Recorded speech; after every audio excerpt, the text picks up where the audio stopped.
आप लोगों को रिकॉर्डिंग का मैसेज आ गया? ये कंफर्म कर दें, रिकॉर्डिंग का मैसेज आया होगा। रिकॉर्डिंग का मैसेज आ गया। चलें जी, स्टार्ट करते हैं अल्लाह ताला के नाम के साथ। बिस्मिल्लाहिर्रहमानिर्रहीम। कुल हुवल्लाहु अहद, अल्लाहुस समद, लम यलिद वलम यूलद वलम यकुल लहू कुफुवन अहद। Rabbi ज़िदनी इल्मा, rabbi ज़िदनी इल्मा, rabbi ज़िदनी इल्मा, rabbi ज़िदनी इल्मा, rabbi ज़िदनी इल्मा, rabbi ज़िदनी इल्मा। सदक़ल्लाहुल अज़ीम। अच्छा जी, अच्छा अब है ना, मैं ज़रा टू द पॉइंट, जैसा कि मैंने कल अल्हम्दुलिल्लाह वॉइस नोट्स भी आपके साथ शेयर किए थे, और बिल्कुल टू द पॉइंट हम बात करेंगे। इश्यूज जो हैं उनको हम डिस्कस करेंगे। और इश्यूज, जैसा कि मैंने कल कहा था कि कितने नॉर्मल ये इश्यूज हैं, या सबको होने चाहिए, नहीं होने चाहिए, या या कौन सी ऐसी सिचुएशन है, क्या वो अलार्मिंग है या नहीं है। ठीक है ना? अच्छा, इसके बाद अगर मैं इश्यूज के साथ डील कर रहा हूँ, तो उनको किस तरीके से कैटर किया जाए। और सबसे बड़ी बात, ग्रुप लिंक शेयर कर दें। ग्रुप लिंक रीशेयर कर दें। ग्रुप लिंक कौन सा? ग्रुप लिंक कौन सा बोल रहे हैं हसन? अच्छा अभी है ना, आप, अच्छा वो क्या कहते हैं, ये इसका लिंक, मीटिंग का लिंक बात कर रहे हैं? मीटिंग के लिंक की बात कर रहे हैं?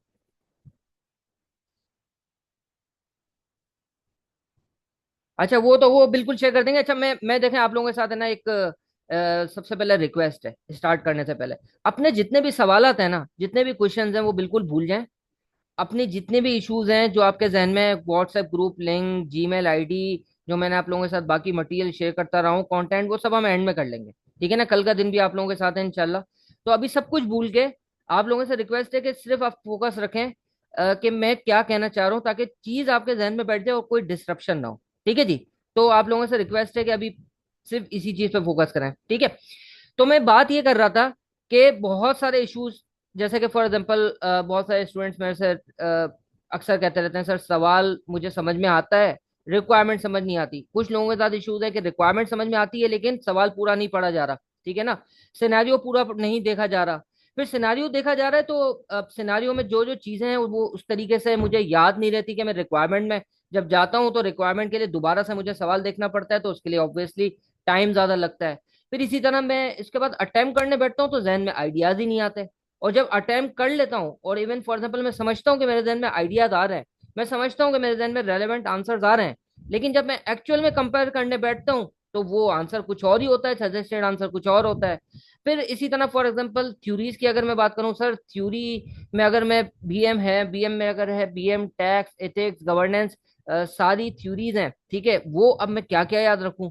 और फिर उससे भी बड़ा सवाल कि कहाँ से मुझे जो है ना, कहाँ से मुझे बेसिकली क्या कहना चाहिए, रेफर करना चाहिए। ठीक है, एक मिनट जरा।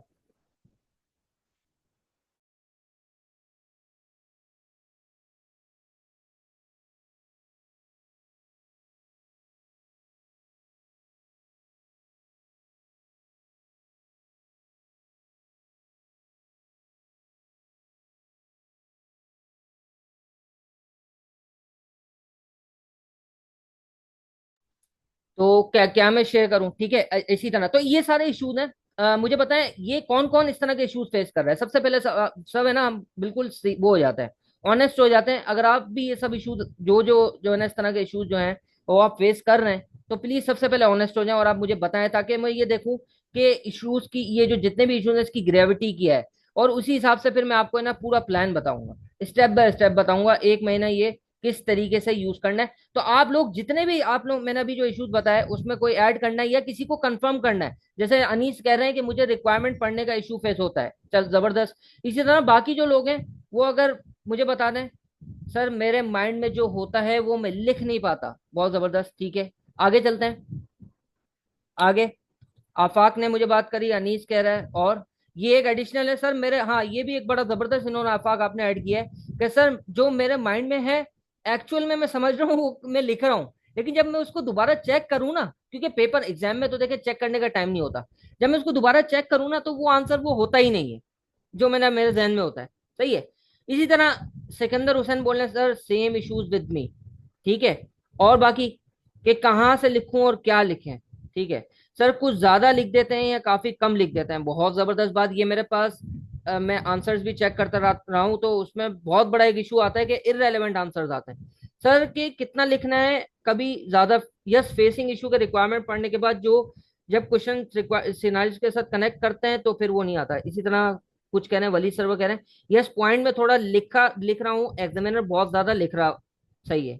जेनरिक आंसर, सर ये बहुत जबरदस्त आपने बात करी अहमद। ये एक ऐसा इशू है, यकीन करें कि मतलब ये जेनरिक आंसर्स वाला इशू अगर रिजॉल्व हो जाए ना, तो आप समझ लें कि पास करने वाला जो आपका मटेरियल है ना, वो 90% आपने अचीव कर लिया।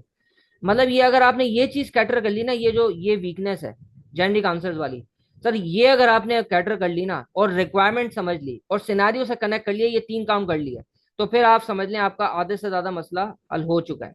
Sameer Muzaffar, same issue more significant being understanding how much to write. Sir ये एक स्ट्रक्चर का एक बहुत जबरदस्त इशू होता है, और ये में भी आंसर्स में चेक करते हुए काफी दफा स्टूडेंट्स को मैंने नोट करवाया है कि सर जो आपके आंसर का जो स्ट्रक्चर है ना, वो सही नहीं है। स्ट्रक्चर का क्या मतलब होता है वो अभी थोड़ी देर में डिस्कस करेंगे।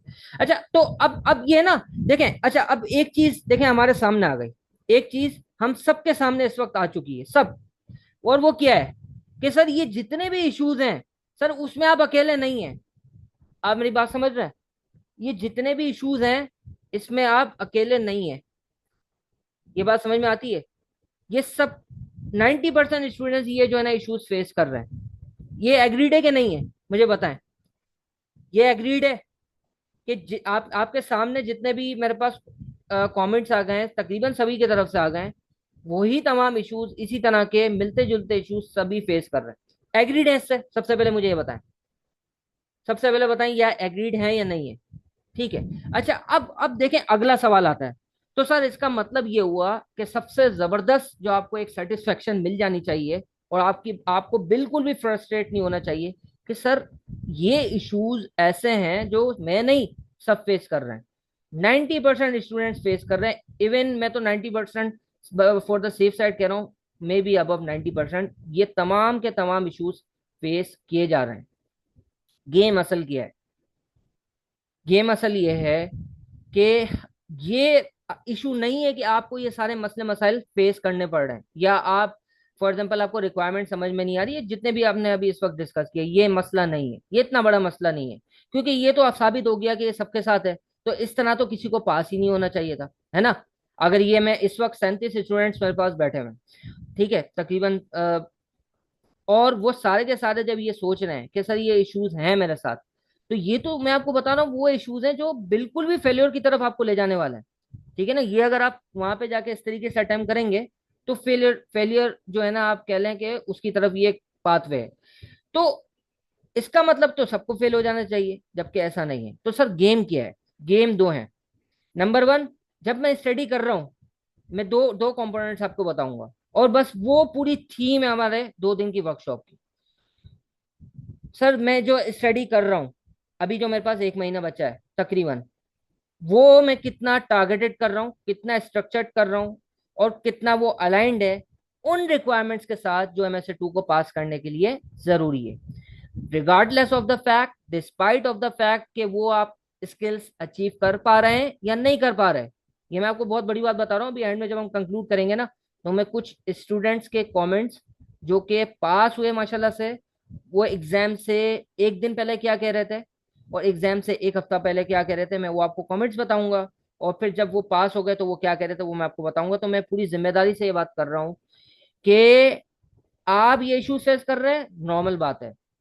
आप इन इश्यूज को कैटर करके स्ट्रक्चर्ड वे में स्टडी कर रहे हैं, ये आपकी पहली सीढ़ी है पास पास होने की तरफ। सही है? मतलब ये फर्स्ट स्टेप है। और उसके बावजूद भी आप स्किल्स वो वाले अचीव नहीं कर पा रहे, ये भी नॉर्मल है।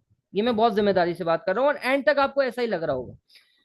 अगला जो कंपोनेंट है जो कि बहुत ज्यादा इंपॉर्टेंट है, और वो ही बेसिकली समझ लें सबसे ज्यादा क्रिटिकल है, कि सर मैंने सारे काम कर लिए, बहुत अच्छा काम कर लिया, पढ़ लिया, सब कुछ याद हो गया मुझे, बहुत अच्छा मैंने अटेम्प्ट्स भी कर ली, अब मैं पेपर में आ गया। अब जब मैं पेपर में बैठा हूं, तो एग्जाम में किस तरीके से पेपर को अप्रोच करना है, कैसे चलना है, सर ये सेकंड स्टेप है। ये दो आपने अगर इस 1 महीने के अंदर अंदर अगर आपने एक स्ट्रक्चर्ड पाथवे के थ्रू आपने ये चीज कर ली, तो मैं ये समझता हूँ अल्लाह ताला के हुक्म से बहुत ज्यादा चांस है कि आप पास हो जाएंगे। ठीक है? तो ये बात पूरी समझ में आ गई आपको? ये पूरी तमहीद मैंने 15 मिनट की सिर्फ और सिर्फ इसलिए कहीं के यार आप अपना जो आपके जहन में जो फ्रस्ट्रेशन है, जो डिससेटिस्फेक्शन है, जो आपके जहन में नेगेटिव पॉइंट्स हैं कि सर मैं ये तो अभी एक महीना बचा कुछ भी नहीं कर पा रहा, ये सब आपके जहन से निकल जाए। और अब हम आ जाते हैं कि सर अब हमें करना क्या है। अच्छा क्यों ना मैंने जैसे कि बात की कि आपने स्किल्स अचीव करने हैं, तो क्यों ना सबसे पहले हम ये देखें कि सर वो स्किल्स हैं क्या। ठीक है ना, वो स्किल्स हैं क्या, जरा उनको जल्दी से उसको रिवाइज कर लेते हैं। कई दफा मैं इस पे बात कर चुका हूँ, लेकिन दोबारा से एक दफा देख लेते हैं कि सर वो स्किल्स हैं क्या कि जो कि मुझे अचीव करनी है। Sir this is the pyramid of critical skills required, ये मैं हर दफा दिखाता हूँ। और बहुत सारे लोगों के लिए अगर वो मेरे साथ क्लासेस लेते रहे शायद उनके लिए डुप्लीकेशन हो, लेकिन यकीन करें कि अगर आपको ये चीज आपके माइंड में बैठ गई, तो मैं आपको एक स्टूडेंट के साथ मेरी बड़ी जबरदस्त डिस्कशन हुई थी, वो भी पास हो चुका है अल्हम्दुलिल्लाह, वो मैं आपको बताऊंगा। सर ये पहला जो इसका है, अच्छा ये जो पैरामिड होता है ना, इसकी खास बात मैं अगेन अगेन बता दूं, क्योंकि पैरामिड भी स्ट्रेटजी के लिए यूज हुआ है। पैरामिड जो होता है ना, इसमें जो स्टेप्स है ना, इसका मतलब ये कभी भी नहीं होता कि सर एक चीज दूसरे से ज्यादा इंपॉर्टेंट है। कि फॉर एग्जांपल जो सबसे ऊपर आ रही है वो सबसे ज्यादा इंपॉर्टेंट है, जो सबसे नीचे है वो सबसे कम इंपॉर्टेंट है। ये प्रायोरिटी सेट नहीं कर रहा, ये आपको बता रहा है बिल्डिंग ब्लॉक। यानी कि स्टेप बाय स्टेप आपने अल्टीमेटली पहुंचना कहां पर है, और उसके लिए सबसे पहला काम क्या करना है। और फिर जब वो काम करेंगे तो दूसरा होगा, दूसरा करेंगे तो तीसरा होगा। अगर आप अनस्ट्रक्चर्ड वे में चलेंगे तो कुछ भी नहीं होगा, या अगर हो भी गया तो उसमें ज्यादा चांस यही है कि वो सही तरीके से नहीं हो पाएगा। ठीक है, तो सर सबसे पहले हमें स्ट्रेटेजिक डाटा एनालिसिस क्या करना है, मैं अभी आपको बताऊंगा कि है क्या ये स्ट्रेटेजिक डाटा एनालिसिस, लेकिन अभी अपने जहन में रखना है स्ट्रेटेजिक डाटा एनालिसिस। इसके बाद सर ये मुझे आदत करनी है रेलेवेंट आइडिया इन माइंड, मेरे जहन में आइडिया आना चाहिए और वो रेलेवेंट भी होना चाहिए। इसके बाद सर ये बहुत ही ज्यादा important, neglected, very very neglected area है। मतलब अगर मैं कहूँ कि बहुत सारी चीजें, अगर फॉर एग्जांपल मैं कहूँ स्टूडेंट्स क्या करते हैं, सर सबसे ज्यादा वो काम करते हैं, वो प्रैक्टिस करते हैं। मैंने जितने भी स्टूडेंट्स के साथ बातचीत की उसमें यही निकल के आया कि उनका ज्यादा फोकस प्रैक्टिस होता है, और सबसे कम फोकस सर ये होता है स्किमिंग एंड रीडिंग स्किल्स। मजे की बात मैं आपको एक बात बताता हूँ कि अभी आप लोग भी सर साउथ के साथ जब डिस्कस कर रहे थे तो एक स्टूडेंट का कमेंट भी आया, मैंने सुना था कि सर पढ़ा नहीं जा रहा। वो कौन था कि सर वो सही तरीके से पढ़ा नहीं जा रहा, या वो पढ़ने में बहुत ज्यादा टाइम लगता है। कौन था वो स्टूडेंट, अभी है? और इस तरह के इश्यूज बहुत सारे लोग फेस कर रहे होंगे, लेकिन वो जिसने कमेंट किया था वो जरा मुझे कंफर्म कर सकता है सिर्फ थम्स अप के थ्रू, कि उसने कहा था कि सर मैं मुझे ऐसा लगता है टाइम बहुत ज्यादा लगता है, मुझे टाइम बहुत ज्यादा लगता है कॉन्सेप्ट्स को कवर करने में। जी बताएं, है वो बंदा है? अच्छा मुझे लगता है शायद नहीं है।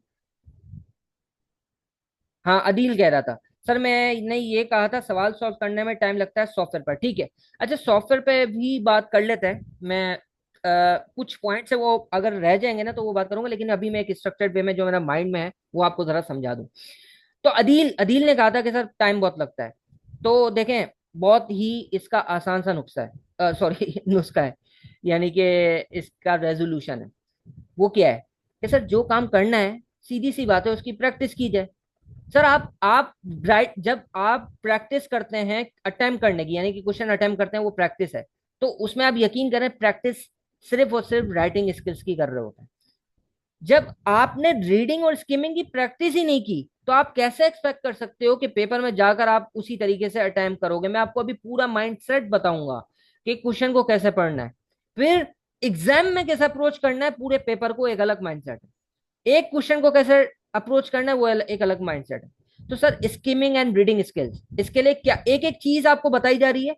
और फिर उसके बाद तो आप मुझे सबसे पहले तो एक बात बताएं कि सर जब आप पेपर में बैठे हैं MSA 2 के, तो मुझे एक चीज तो आप कंफर्म कर दें ना कि आपके पेपर का टाइम का एटलीस्ट मैं ये कह सकता हूँ सेफली कि सर 40% टाइम तो आपका रीडिंग में लगेगा, 30 to 40%। क्या ये मैं सेफली कह सकता हूँ? क्या ये कह सकता हूँ या गलत कह रहा हूँ? मुझे बताएं। एटलीस्ट 30 to 40% लगेगा, सही कह रहा हूं? तो अच्छा मुझे एक बात और भी बताएं कि एग्जाम में क्या इससे पहले किसी और पेपर में स्कीमिंग और रीडिंग इस लेवल की होती थी या नहीं होती थी? ये भी जरा मुझे कंफर्म कर दें। मैं MSA 1 की भी बात कर रहा हूँ, MSA 2 की भी, इन दोनों के अलावा के पेपर्स की बात करें, क्या होता है इस तरह का? बिल्कुल नहीं होता। अच्छा मुझे एक बात और भी बताएं, एक बात और आप बताएं, क्या कभी पेपर में कभी ऐसा होता था किसी पेपर में MS1 MS2 को छोड़कर, कि रिक्वायरमेंट को समझना इतना क्रिटिकल है। अभी आपके सामने, अभी सामने मैं एग्जांपल लाऊंगा। क्या ऐसा होता था कभी? क्यों, क्या होता था, BFD का पेपर है सर, पता है सबको, एनपीवी अगर करना है, उसने सिर्फ एक वर्ड एनपीवी लिख दिया, या उसने इन्वेस्टमेंट अप्रेजल लिख दिया, सर पढ़ने की जरूरत नहीं है, रिक्वायरमेंट को बाकायदा समझने की जरूरत नहीं है, बस मुझे पता है कि ये करना है। ऐसा ही है ना? हाँ, ऑडिट में ऐसा बिल्कुल मैं अग्रीड करता हूँ, लेकिन इस लेवल पर फिर भी नहीं है। मतलब ये जो, देखें, ऑडिट में जो रिक्वायरमेंट समझने का जो है बहुत क्रिटिकल होता है, वो ये होता है कि आपको है ना स्टैंडर्ड लिंक हो जाए। मुझे अच्छी तरह याद है कि आयजा आपको पता चल जाए रिक्वायरमेंट्स है, बस इतना काम होता है। लेकिन लेकिन अदील, यहां पर आपको रिक्वायरमेंट अगर आप नहीं समझोगे, तो आप समझ लें कि आप पेपर देखें, वहां पे अगर आपने फॉर एग्जांपल रिक्वायरमेंट नहीं समझी ना ऑडिट में या स्टैंडर्ड, तो फिर भी थोड़ा बहुत चांस होता है कि यार मैं कुछ ना कुछ रेलेवेंट जरूर लिख लूंगा। अगर दो तीन स्टैंडर्ड्स में से एक स्टैंडर्ड भी समझ में आता है सही से रिक्वायरमेंट, लेकिन अगर आपने यहाँ पे रिक्वायरमेंट नहीं समझी ना, तो आपकी डायरेक्शन डिफरेंट ही चलेगी बिल्कुल। और फिर वो जो आपका आंसर होगा, जिसको आप एग्जाम के बाहर निकल कर समझ रहे होंगे और सबको बता रहे होंगे सर मेरा पेपर बहुत अच्छा हुआ, लेकिन खुदा ना खास्ता फेल हो गया, ऐसे कमेंट्स आते हैं मेरे पास, अक्सर लोगों के आते हैं कि सर एग्जाम में तो मुझे ऐसा लग रहा था कि मैंने बहुत कुछ लिखा है, जब उसने मुझे, स्टूडेंट ने वो आंसर दिया मुझे, मैंने जब चेक किया और मैंने उसको कमेंट जब लिख के दिए, तो वो स्टूडेंट जो कह रहा था ना कि मैंने तो बहुत अच्छा पेपर किया था, वो मेरे साथ एग्रीड हुआ कि सर मैं इस तरह के पेपर देके फेल पास नहीं हो सकता था। आप मेरी बात समझ रहे हैं? तो वहां पे क्या इशू आया? रिक्वायरमेंट सही नहीं समझी। सही है। तो अब ये मैं आपको वो स्किल्स बता रहा हूँ जो निग्लेक्टेड है। क्या, अच्छा मुझे एक बात बताएं, क्या इन स्किल्स के बारे में आज से पहले आपने इतना इतना डीप में जाके सोचा था कि सर ये रिक्वायरमेंट को समझना, ये स्कीमिंग और रीडिंग करना, ये इतना इंपॉर्टेंट है? बताएं मुझे जरा, क्या ये आपने इसके बारे में आज अभी तक सोचा है? नहीं सोचा? तो सर मुझे एक बात बड़ी सिंपल सा, एक आप लोगों से ना सवाल है, आप अपने एग्जाम का 40% टाइम जिस चीज पर लगा रहे हो, तो क्या वो एग्जाम का पार्ट नहीं है क्या? क्या वो आपके एग्जाम का पार्ट नहीं है? भाई एक चीज पर मैं 40% टाइम लगा रहा हूं जो किसी और पेपर में नहीं लगाता हूं, तो क्या वो एग्जाम स्किल्स नहीं है पास करने के लिए? मुझे आप लोगों से सीधा से जवाब चाहिए। जल्दी से बताएं कि सर एग्जाम में 40% टाइम जिस चीज पर मैं लगा रहा हूं, क्या वो मेरे एग्जाम, यूं समझ लें कि सर ये हिडन मार्क्स हैं, मतलब हिडन क्या, यही मार्क्स है, इसी की बेसिस पे तो आप लिखेंगे। तो भाई ये जो 40% टाइम अगर आपने सही लगा लिया, तो पेपर अटेम्प्ट हो जाएगा और आप पास हो जाएंगे। तो सर ये बहुत ज्यादा इंपॉर्टेंट चीज है, उस पर इसीलिए मैंने ज्यादा टाइम लगाया। इसके बाद हम आ जाते हैं सर, अच्छा अब पिरामिड में आता है सब्जेक्ट स्पेसिफिक टेक्निकल नॉलेज। इसको मैंने ना थोड़ा स्किमिंग के बाद रखा है। सर क्यों रखा है? ये बड़ा, ये भी हर चीज लॉजिकल है। इसलिए कि जब आप स्किमिंग और रीडिंग की प्रैक्टिस कर रहे होंगे ना, वो मैं आपको बताऊंगा कैसे कर रहे होंगे, तो ऑटोमेटिकली इनडायरेक्टली आप सब्जेक्ट स्पेसिफिक टेक्निकल नॉलेज भी ले रहे होंगे। सर वो इसके साथ ही अचीव होती जाएगी, स्किमिंग और रीडिंग के साथ। फिर अगला अगला आ जाते हैं, सर ये स्किमिंग कर ली मैंने, सब्जेक्ट स्पेसिफिक नॉलेज कर लिया, अब आ जाता है एक और चीज, वो भी काफी इंपॉर्टेंट है, वो है एप्लीकेशन ऑफ कॉन्सेप्ट्स। सर यहाँ पे जो मैंने नॉलेज हासिल की है, उसको एग्जाम में how to apply in a way that is aligned both with the requirement and the scenario. मतलब मैं आपको एक मजे की बात बताता हूँ। यहाँ पे, अच्छा यहाँ पे क्या मसला आता है मैं आपको बताता हूँ। MS2 के मेरे पास यानी कि आंसर्स में जब चेक करता हूँ, मैं अपना एक्सपीरियंस बता रहा हूँ, ICW का भी एक्सपीरियंस बताऊंगा आपके सामने खोल के क्या वीकनेस है। और मैं ना पूरा टाइम लगाऊंगा, आज का भी कल का भी, जितना भी लगता है लगे, लेकिन ये चीज किसी तरह आपकी ना बस एक स्ट्रेटजी सीधी हो जाए, ठीक है? मेरा मकसद ये है। मेरा मकसद ज्यादा से ज्यादा सवालात करना नहीं है, जो कि ऑब्वियसली मैं करवाऊंगा, एक अटेम्प्ट भी करवाऊंगा ICAP की, लेकिन उससे ज्यादा मेरे लिए जो इस वक्त इंपॉर्टेंट है ना यार, किसी तरह आप सेल्फ स्टडी में ना अपने अपना स्ट्रेटजी को वो कर लें, अलाइन कर लें। अच्छा मसला क्या आता है मैं आपको बताता हूँ। स्टूडेंट्स है ना, उनका आंसर आते हैं मेरे पास, और यकीन करें, अगर मार्क्स होते ना, अगर मार्क्स होते BM की नॉलेज के, सिर्फ और सिर्फ विदाउट अप्लाइंग इट, सही है, मतलब एप्लीकेशन ना करनी हो, नॉलेज, तो यकीन करें सबके सब पास हैं। मुझे तो 80% स्टूडेंट्स में मुझे ये मसला ही नजर नहीं आया कि उनको BM के कॉन्सेप्ट या BFD या टैक्स या इथिक्स का कॉन्सेप्ट नहीं आते या नहीं समझ में, उसमें तो वो बहुत अच्छे हैं। अब जब बात बात आती है ना एप्लीकेशन की, सर वहां पे बहुत बड़ा इशू आता है, और वो इशू क्या इंटरेस्टिंग है वो भी आपको बताता हूँ। मैं जब आंसर देखता हूँ ना, मेरे सामने आंसर होता है, मैं अपने हाथ पे फॉर एग्जाम्पल मैं आपको अज्यूम करवा रहा हूँ एक आंसर रखता हूँ, और मैं दूसरे स्टूडेंट का आंसर दूसरे हाथ पर रखता हूँ, सही है। अच्छा, दोनों ही डिफरेंट क्वेश्चन पर आंसर्स हैं, कॉन्सेप्ट एक ही है। जैसे फॉर एग्जांपल बीएम का एक कॉन्सेप्ट है पेस्टल, सही है, पेस्टल एनालिसिस है, दो किस्म के क्वेश्चंस हैं, ठीक है। तो मैंने एक स्टूडेंट का आंसर एक हाथ में रखा, वो क्वेश्चन नंबर 1 था, और दूसरा क्वेश्चन स्टूडेंट का आंसर दूसरे हाथ में रखा, वो क्वेश्चन नंबर 2 था। आप यकीन करें, वो दोनों ही आंसर एक दूसरे के साथ मैच कर रहे हैं, लेकिन वो दोनों ही आंसर सिनारियो से बिल्कुल लिंक नहीं है। यानी कि हो क्या रहा है कि आपके माइंड में एक जेनरिक आंसर डेवलप हुआ हुआ है, आपने इंटरेक्ट तो किया ही नहीं ना सिनारियो के साथ। आपने क्या किया, जेनरिक आंसर लिख दिया, जो कॉन्सेप्ट्स आपके जहन में वो उसमें लिख दिए, और अज्यूम करके बहुत सारी इंफॉर्मेशन ऐसी होती है जो होती ही नहीं है क्वेश्चन में। बहुत सारी चीजें ऐसी होती हैं जिसपे स्टूडेंट ने ज्यादा बात, मतलब क्वेश्चन ने ज्यादा बात ही नहीं की, और आपने उस पर बहुत लिख दिया।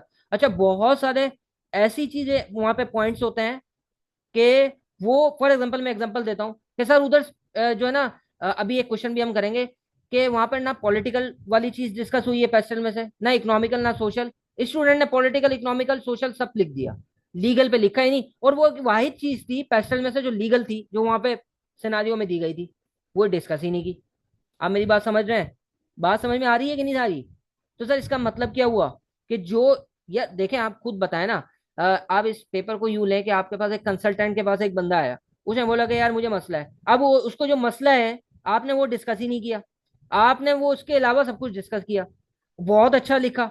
आप मुझे बताएं, खुद बताएं, आप है ना मुझे खुद ही बता दें कि आपको मार्क्स मिलने चाहिए या नहीं मिलने चाहिए, ये मुझे जरा है ना खुलकर बता दें, बिल्कुल ऑनेस्ट हो जाए ना, क्या मार्क्स मिलने चाहिए ऐसे आंसर पर? जी, जल्दी से बताएं, जल्दी से बता दें। जी अनीस, सायरा,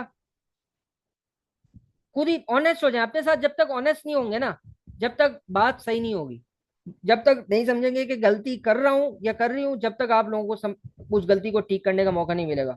तो मुझे ये बताएं, क्या मार्क्स मिलने चाहिए, जबकि वो स्टूडेंट क्या कह रहा होगा एग्जाम से निकलकर कि सर मैंने तो इतना अच्छा लिखा। आप बात समझ रहे हैं? बात समझ रहे हैं ना सब? अस्मा, नाज, सायरा, इकरा सबका आ गया, और बाकी, बाकी सब एग्रीड हैं? तो सर इसका मतलब ये एक बहुत इंपॉर्टेंट चीज है सर, एप्लीकेशन ऑफ की कॉन्सेप्ट। अभी अभी ना सिर्फ टेंशन लेने की बात नहीं है, मैं आपको टेंशन नहीं दे रहा। मैं जैसा आपको बता रहा हूँ कि मुझे, अब मैं इसके बाद आपको इसका सॉल्यूशन भी बताऊंगा, और बहुत आसान सॉल्यूशन है, कोई मसले वाली बात नहीं।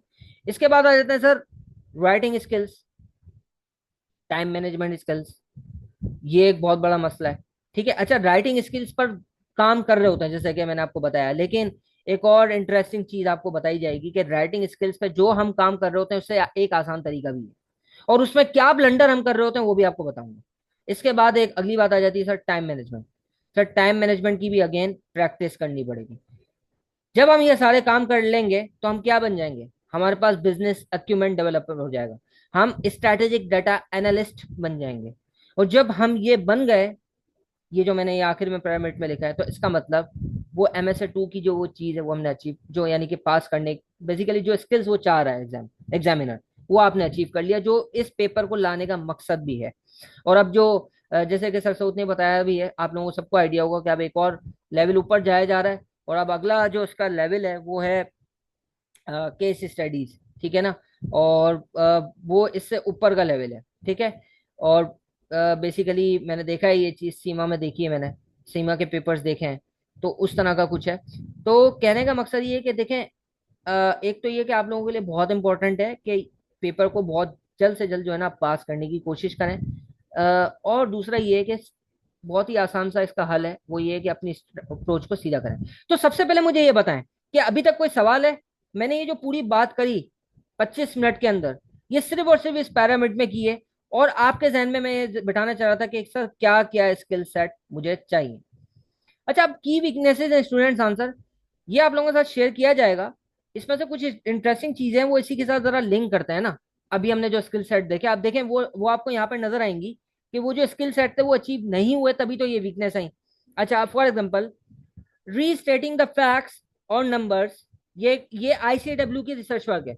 ये ICW का मेरा अपना जो रिसर्च वर्क है, जो मैंने खुद फेस किया है, वो मैं आपको जरा खुद से शेयर करूंगा, जो आई कैप के स्टूडेंट्स हैं।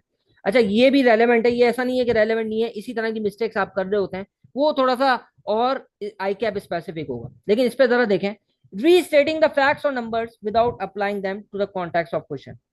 तो यहाँ पे वर्ड बिकॉज बहुत इंपॉर्टेंट है। यानी कि एक काम, यार एक चीज आपको जब क्वेश्चन पेपर में दे दी गई, तो आप उसको दोबारा से रीस्टेट कर दिया आपने, विदाउट आंसरिंग के भाई ये क्यों हुआ, वो तो आपसे ये चाह रहा है ना, क्यों हुआ।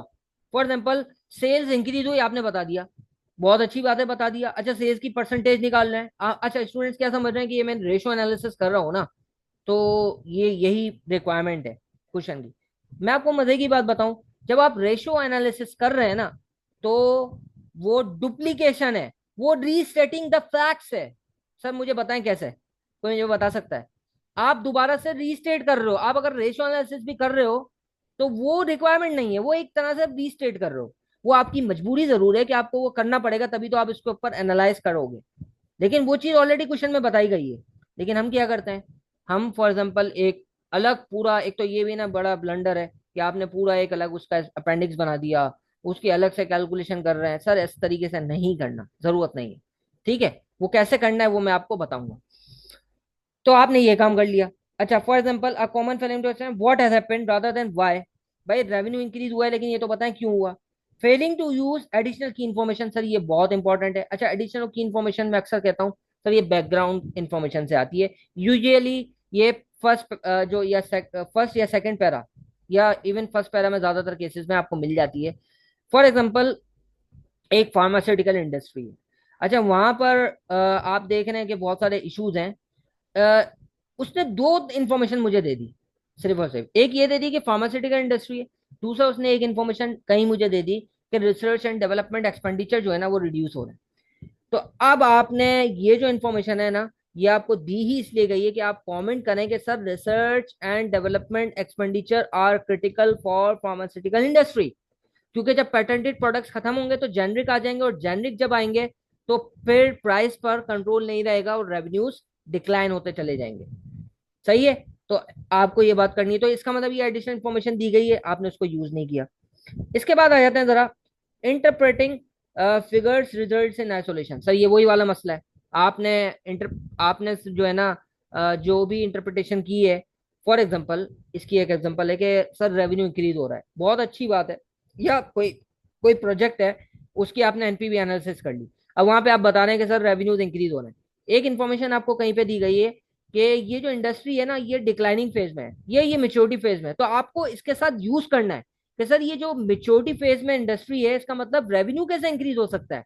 मैं इवन नया प्रोजेक्ट लगा रहा हूँ एक इंडस्ट्री में, वो डिक्लाइनिंग फेज में है, तो उसका रेवेन्यू इंक्रीज कैसे हो सकता है। अब मेरी बात समझ रहे हैं नहीं समझ रहे। जी, समझ में आती है बात। तो इसी तरह को आपको कमेंट्स करना है। इसी तरह ये कुछ कुछ यानी कि वीकनेसेस हैं जो आपके साथ शेयर कर दी जाएंगी, इसको जरा देखिएगा। अच्छा अब आ जाते हैं। अच्छा मैं उस पॉइंट पर अभी नहीं आया हूँ कि वो जो जितनी भी मैंने वीकनेस बताई या जो रिक्वायरमेंट्स थी उसको अचीव कैसे करना है, उस पर मैं आऊंगा अभी। उससे पहले एक काम हम कर लेते हैं कि सर कोई भी क्वेश्चन मेरे पास आता है, किसी किस्म का भी क्वेश्चन आता है, तो मुझे उसको अप्रोच कैसे करना है। सर ये जो आपके सामने डॉक्यूमेंट खुला हुआ है, ये आईसीडब्ल्यू का मैं समझता हूँ, अगर किसी ने समझ लिया ना तो ये मास्टरपीस है, ये मास्टरपीस है। मतलब अगर आपने इसको अच्छा अब मैं एक और चीज आपको बताता हूँ। ये अभी जहन में आपने नहीं लाना कि सर ये तो इसमें बहुत टाइम लगेगा, इस तरीके से अप्रोच में करने लगूंगा तो सर एक ही क्वेश्चन पढ़ूंगा और इसी में पूरा टाइम गुजर जाना है। सर एग्रीड, मैं आपकी बात से एग्रीड हो रहा हूँ, 100% एग्री कर रहा हूँ। लेकिन अभी थोड़ी देर के लिए ना इस सोच को अपने जहन से निकाल दें। जो आइडियल सिचुएशन है ना वो जरा उसको अपने सामने रख लेते हैं, कैटालिस्ट हमारे सामने आ जाएगी, उसके बाद देखते हैं कि फिर हमें अचीव कैसे करना है। ठीक है ना। तो सर जो ideal logical solution to avoid any weakness, all weaknesses in the students answers, जो ऊपर बात की गई है, जितनी भी वीकनेसेस की बात की गई है, उसको कैटर करने के लिए जो लॉजिकल अप्रोच है सर ये है, वो है क्या। सबसे पहले आपको ये देखना है what. Sir what sorry, what क्या है, यानी कि अच्छा ये व्हाट का मतलब ये नहीं होता कि सिनेरियो में क्या हुआ है। व्हाट का मतलब ये है कि एक तो सिनेरियो में क्या हुआ है, दूसरा वो रिक्वायरमेंट क्या है। अभी मैं थोड़ी देर में समझाऊंगा आपको, इसको बाकायदा हम अप्लाई करेंगे, ठीक है। आज हमारा एजेंडा ये है कि इसको अप्लाई करेंगे, इस क्वेश्चन की अप्रोच को, और एक बाकायदा क्वेश्चन करेंगे, और कल जो है ना मैं आपको जरा सॉल्यूशन बताऊंगा कि जितनी भी वीकनेसेस आपको अभी बताई गई हैं, कल इंशाल्लाह स्टार्ट इसी से करेंगे। तो आज पूरा फोकस हो जाते हैं क्वेश्चन को कैसे अटेम्प्ट करना है। तो मेरे सामने एक क्वेश्चन आ गया। तो अब सबसे पहले व्हाट हुआ क्या है। फॉर एग्जाम्पल, यार वो मुझे कह रहा है कि आप है ना जरा पेस्टल एनालिसिस करके दे दें, ठीक है ना। बड़ा सिंपल सा सवाल है, मैं आपको जरा सिंपल सिनारियो बता रहा हूँ। तो पेस्टल एनालिसिस में व्हाट क्या होगा, मुझे कोई बताएगा? कोई बता सकता है? पेस्टल एनालिसिस करना है मुझे, तो उसमें व्हाट क्या होगा? जी, बड़ा आसान जवाब है इसका, कोई बता सकता है?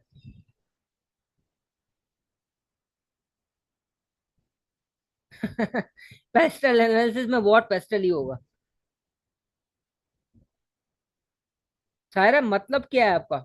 मुझे लग रहा है आप उस पॉइंट पर पहुंच गई हैं, लेकिन जरा थोड़ा सा बताएंगे PESTLE. Safiul can new product introduce, new market entry, industry knowledge. जी सायरा बताएंगी पेस्टल?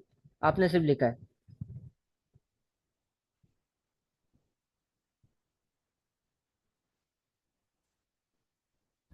जबरदस्त, सायरा बिल्कुल टू द पॉइंट पहुंची है, इनका बिल्कुल बहुत ही आला कमेंट है।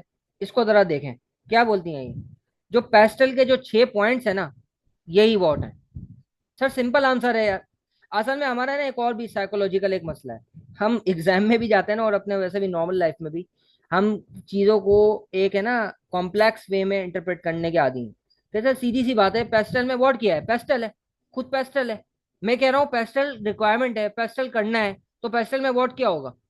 क्या होगा? सिंपल सा आंसर है, पेस्टल है। ठीक है। तो एक तो अपने माइंड को ना बिल्कुल वो करें कि मतलब जरूरी नहीं है कि हर चीज कॉम्प्लेक्स हो।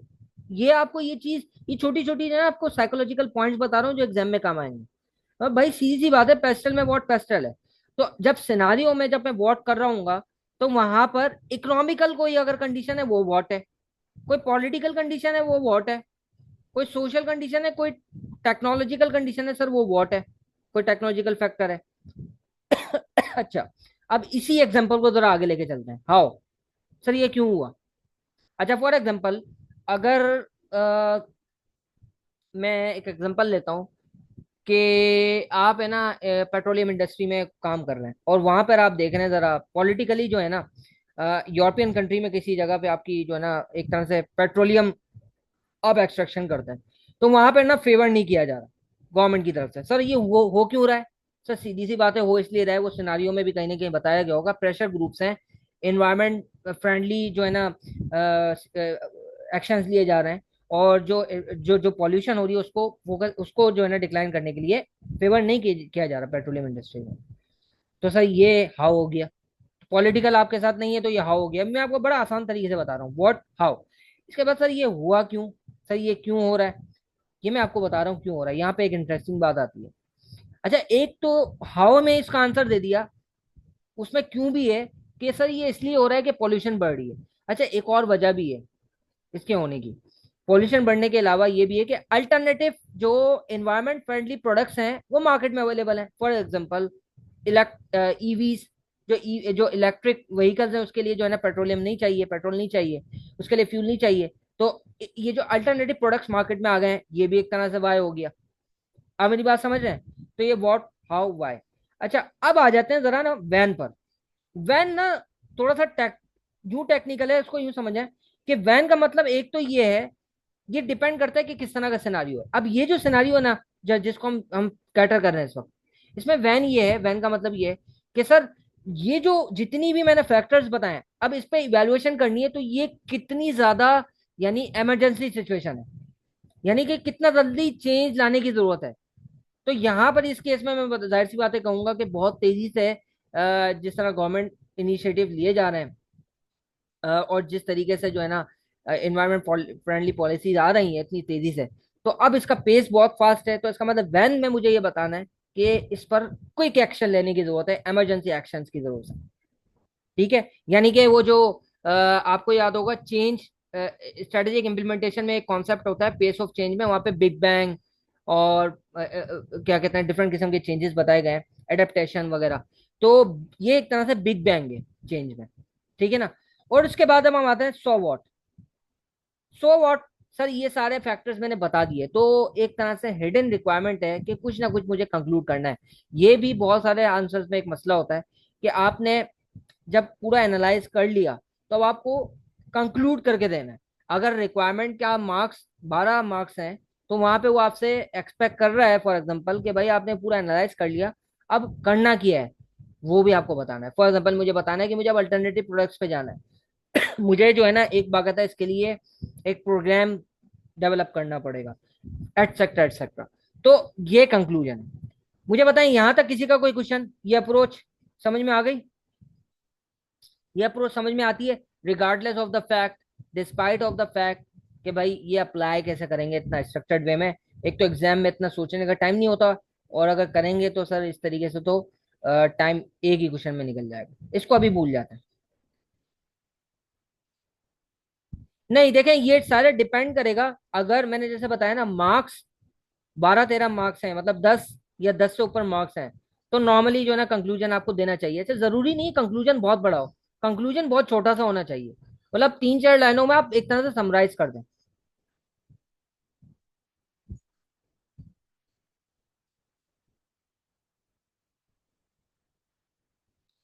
अच्छा, ये एक वलीद ने सवाल किया, सर क्वेश्चन आता है तो कंटेंट इतना ज्यादा में नहीं आता, स्टार्टिंग डायरेक्शन एज पर रिक्वायरमेंट नहीं पता लगती, और फिर बुक खोलकर करने पड़ती है। देखें ये एक और चीज है जो एग्जाम में नॉट टू डू, यानी कि एग्जाम डे में हमें क्या क्या नहीं करना, उसने उसमें से एक चीज मैं ये भी कहता हूँ कि सर बुक नहीं खोलनी, बुक नहीं खोलनी।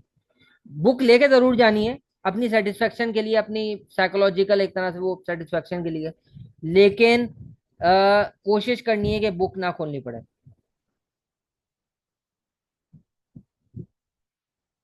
सर सो व्हाट का को फिर से लिंक करा दें। सो व्हाट कहाँ, सो व्हाट अब यहाँ पर जैसे मैंने जो एग्जांपल दी थी ना कि ये पॉलिटिकल सिचुएशन आई है, तो यहाँ पर मुझे अब बताना है, और ये आपको सिनारियो से ही इसका आंसर मिल जाएगा कि अब मुझे फॉर एग्जांपल ये पॉलिटिकल सिचुएशन अराइज हो रही है, तो मुझे फॉर एग्जांपल अब अल्टरनेटिव एनर्जी सॉल्यूशंस की तरफ जाना चाहिए। उसके लिए मुझे इन्वेस्टमेंट्स चाहिए होंगी, फाइनेंस चाहिए होगा, एक पूरा प्रोग्राम रन करना पड़ेगा।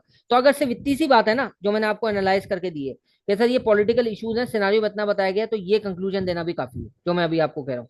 बाकी तो अगर सिनारियो में कोई बात बताई गई है कि फॉर एग्जाम्पल ऐसा कुछ बताया गया है कि गवर्नमेंट जो है ना बाकायदा प्रमोशनल एक्टिविटीज कर रही है, कि गवर्नमेंट इनिशिएटिव इस तरह के हैं कि फेवर किया जा रहा है, टैक्स इंसेंटिव्स दिए जा रहे हैं, तो फिर आपको जाहिर सी बात है उसी सिनारियो में जितनी इन्फॉर्मेशन दी गई है वो बस कंक्लूजन में लिंकअप करनी है। ठीक है जी, ठीक है जी, तो ये कंक्लूजन है। और कंक्लूजन में आपको बताऊंगा भी, फिक्र नहीं करें, मतलब ये सारी चीजें आपको बताई जाएंगी कि ये एक्चुअल में दिखती कैसी है, ठीक है, करना कैसे है। अच्छा, सायरा का बहुत अच्छा सवाल है, सर MS2 में भी बुलेट फॉर्म्स में आंसर लिखा होता है जैसे बाकी एग्जाम में टीचर्स रिकमेंड करते हैं? नहीं, सवाल क्या है आपका सारा एक्चुअली, सवाल नहीं समझा।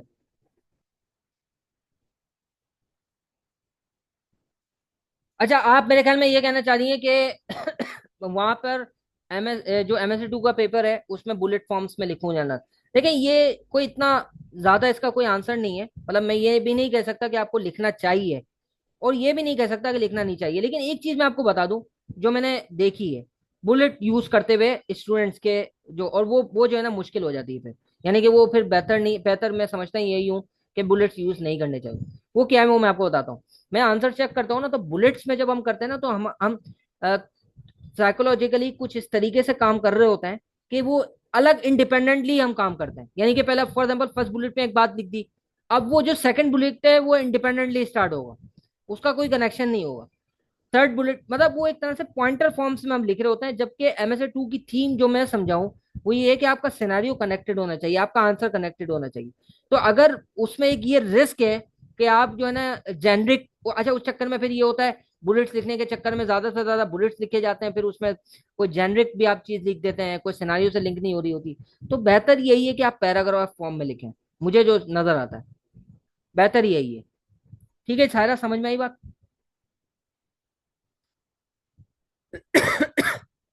ठीक है जी, नहीं बात समझ में आई। बाकी सबको भी समझ में आई कि मैं क्यों मना कर रहा हूँ बुलेट फॉर्म में लिखने के लिए।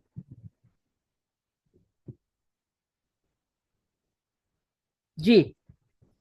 क्योंकि देखें, अगर फॉर एग्जांपल आपको कोई जैसे फॉर एग्जांपल मैं आपको एक एग्जांपल देता हूँ कि आपसे ना अपॉर्चुनिटीज और थ्रेट्स के ऊपर क्वेश्चन क्वेश्चन आए, तो अब आप बुलेट फॉर्म में लिखेंगे ना, तो हो सकता है कि ना एक अपॉर्चुनिटी दूसरी थ्रेट के साथ लिंक हो। अगर बुलेट फॉर्म में लिखते हैं ना, तो अक्सर मैंने देखा है होता ही है कि अपॉर्चुनिटी अलग बुलेट में होती है, थ्रेट में नीचे अलग होता है, और वो आपस में लिंक भी नहीं होता। समझ मतलब ये एक एग्जांपल दी है मैंने। जैसे फॉर एग्जांपल एक अपॉर्चुनिटी आपके पास है कि आपके पास है ना, फॉर एग्जाम्पल यूरोपियन कंट्री में ना बहुत जबरदस्त डिमांड है आपके प्रोडक्ट की, आपको इन्वेस्टमेंट अप्रेजल मतलब वहां पे करना है, वहां पे एक्सपेंशन करनी है। अच्छा, ये अपॉर्चुनिटी है।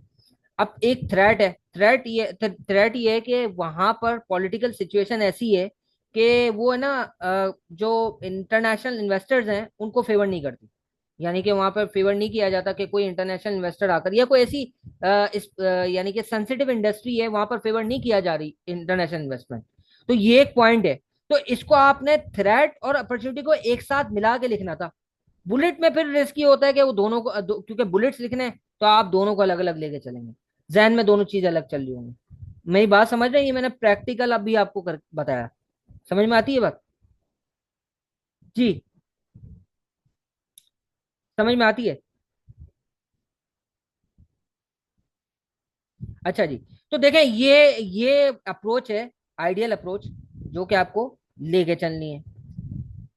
अच्छा, मैं ना ऊपर एक बात कर रहा था डेटा एनालिटिक्स की।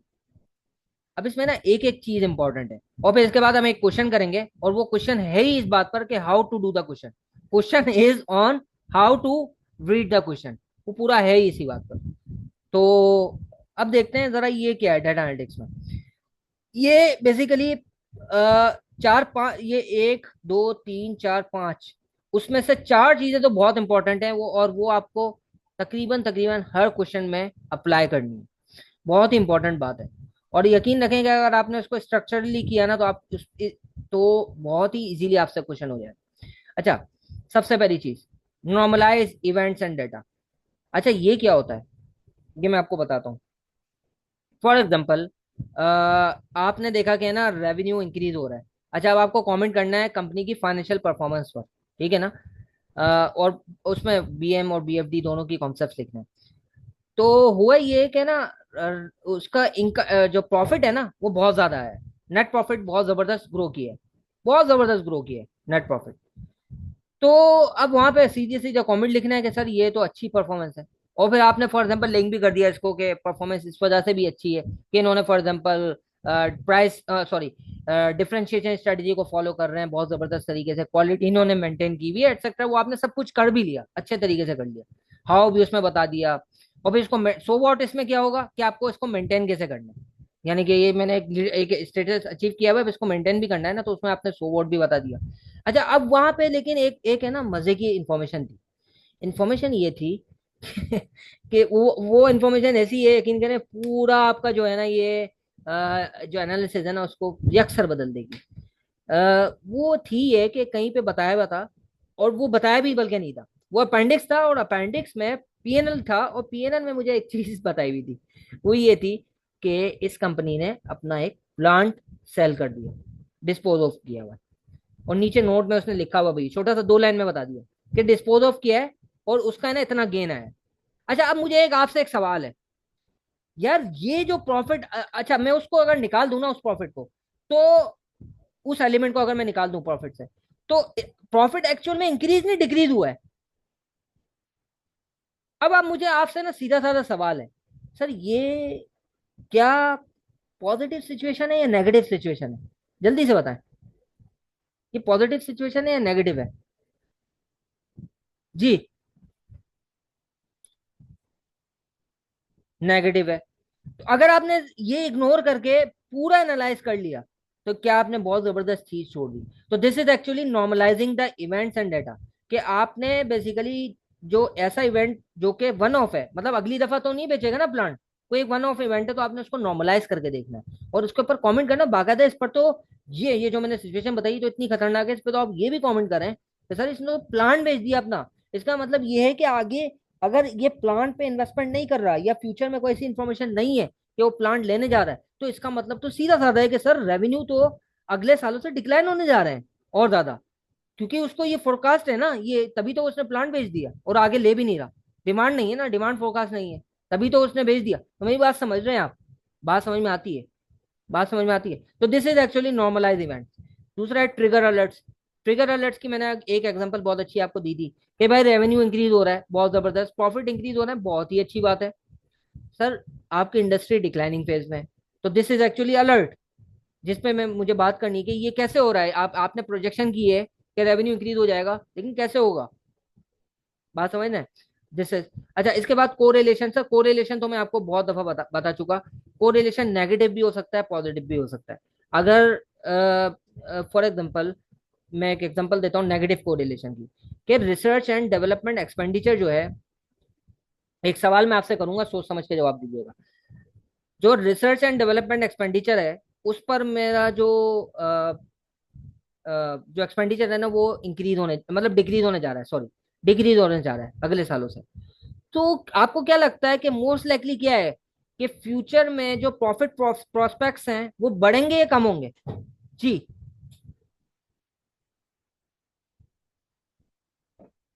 Will decrease.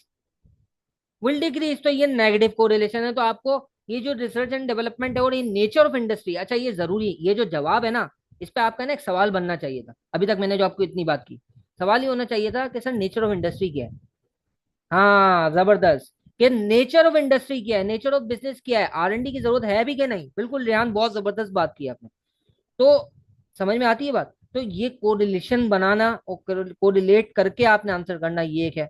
इसके बाद है रिड्यूसिंग इवेंट्स। सर ये बहुत ही इंपॉर्टेंट है।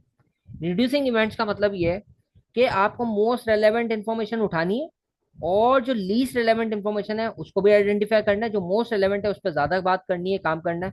जो लीस्ट रेलेवेंट है उसको बिल्कुल एंड पर रखना है, अगर उस पर बात नहीं होती तो कोई मसला नहीं है। अब मोस्ट रिलेवेंट इन्फॉर्मेशन कैसे पता चलेगा, या इवेंट्स को मैं कैसे रिड्यूस करूंगा? बहुत आसान सा इसका तरीका है।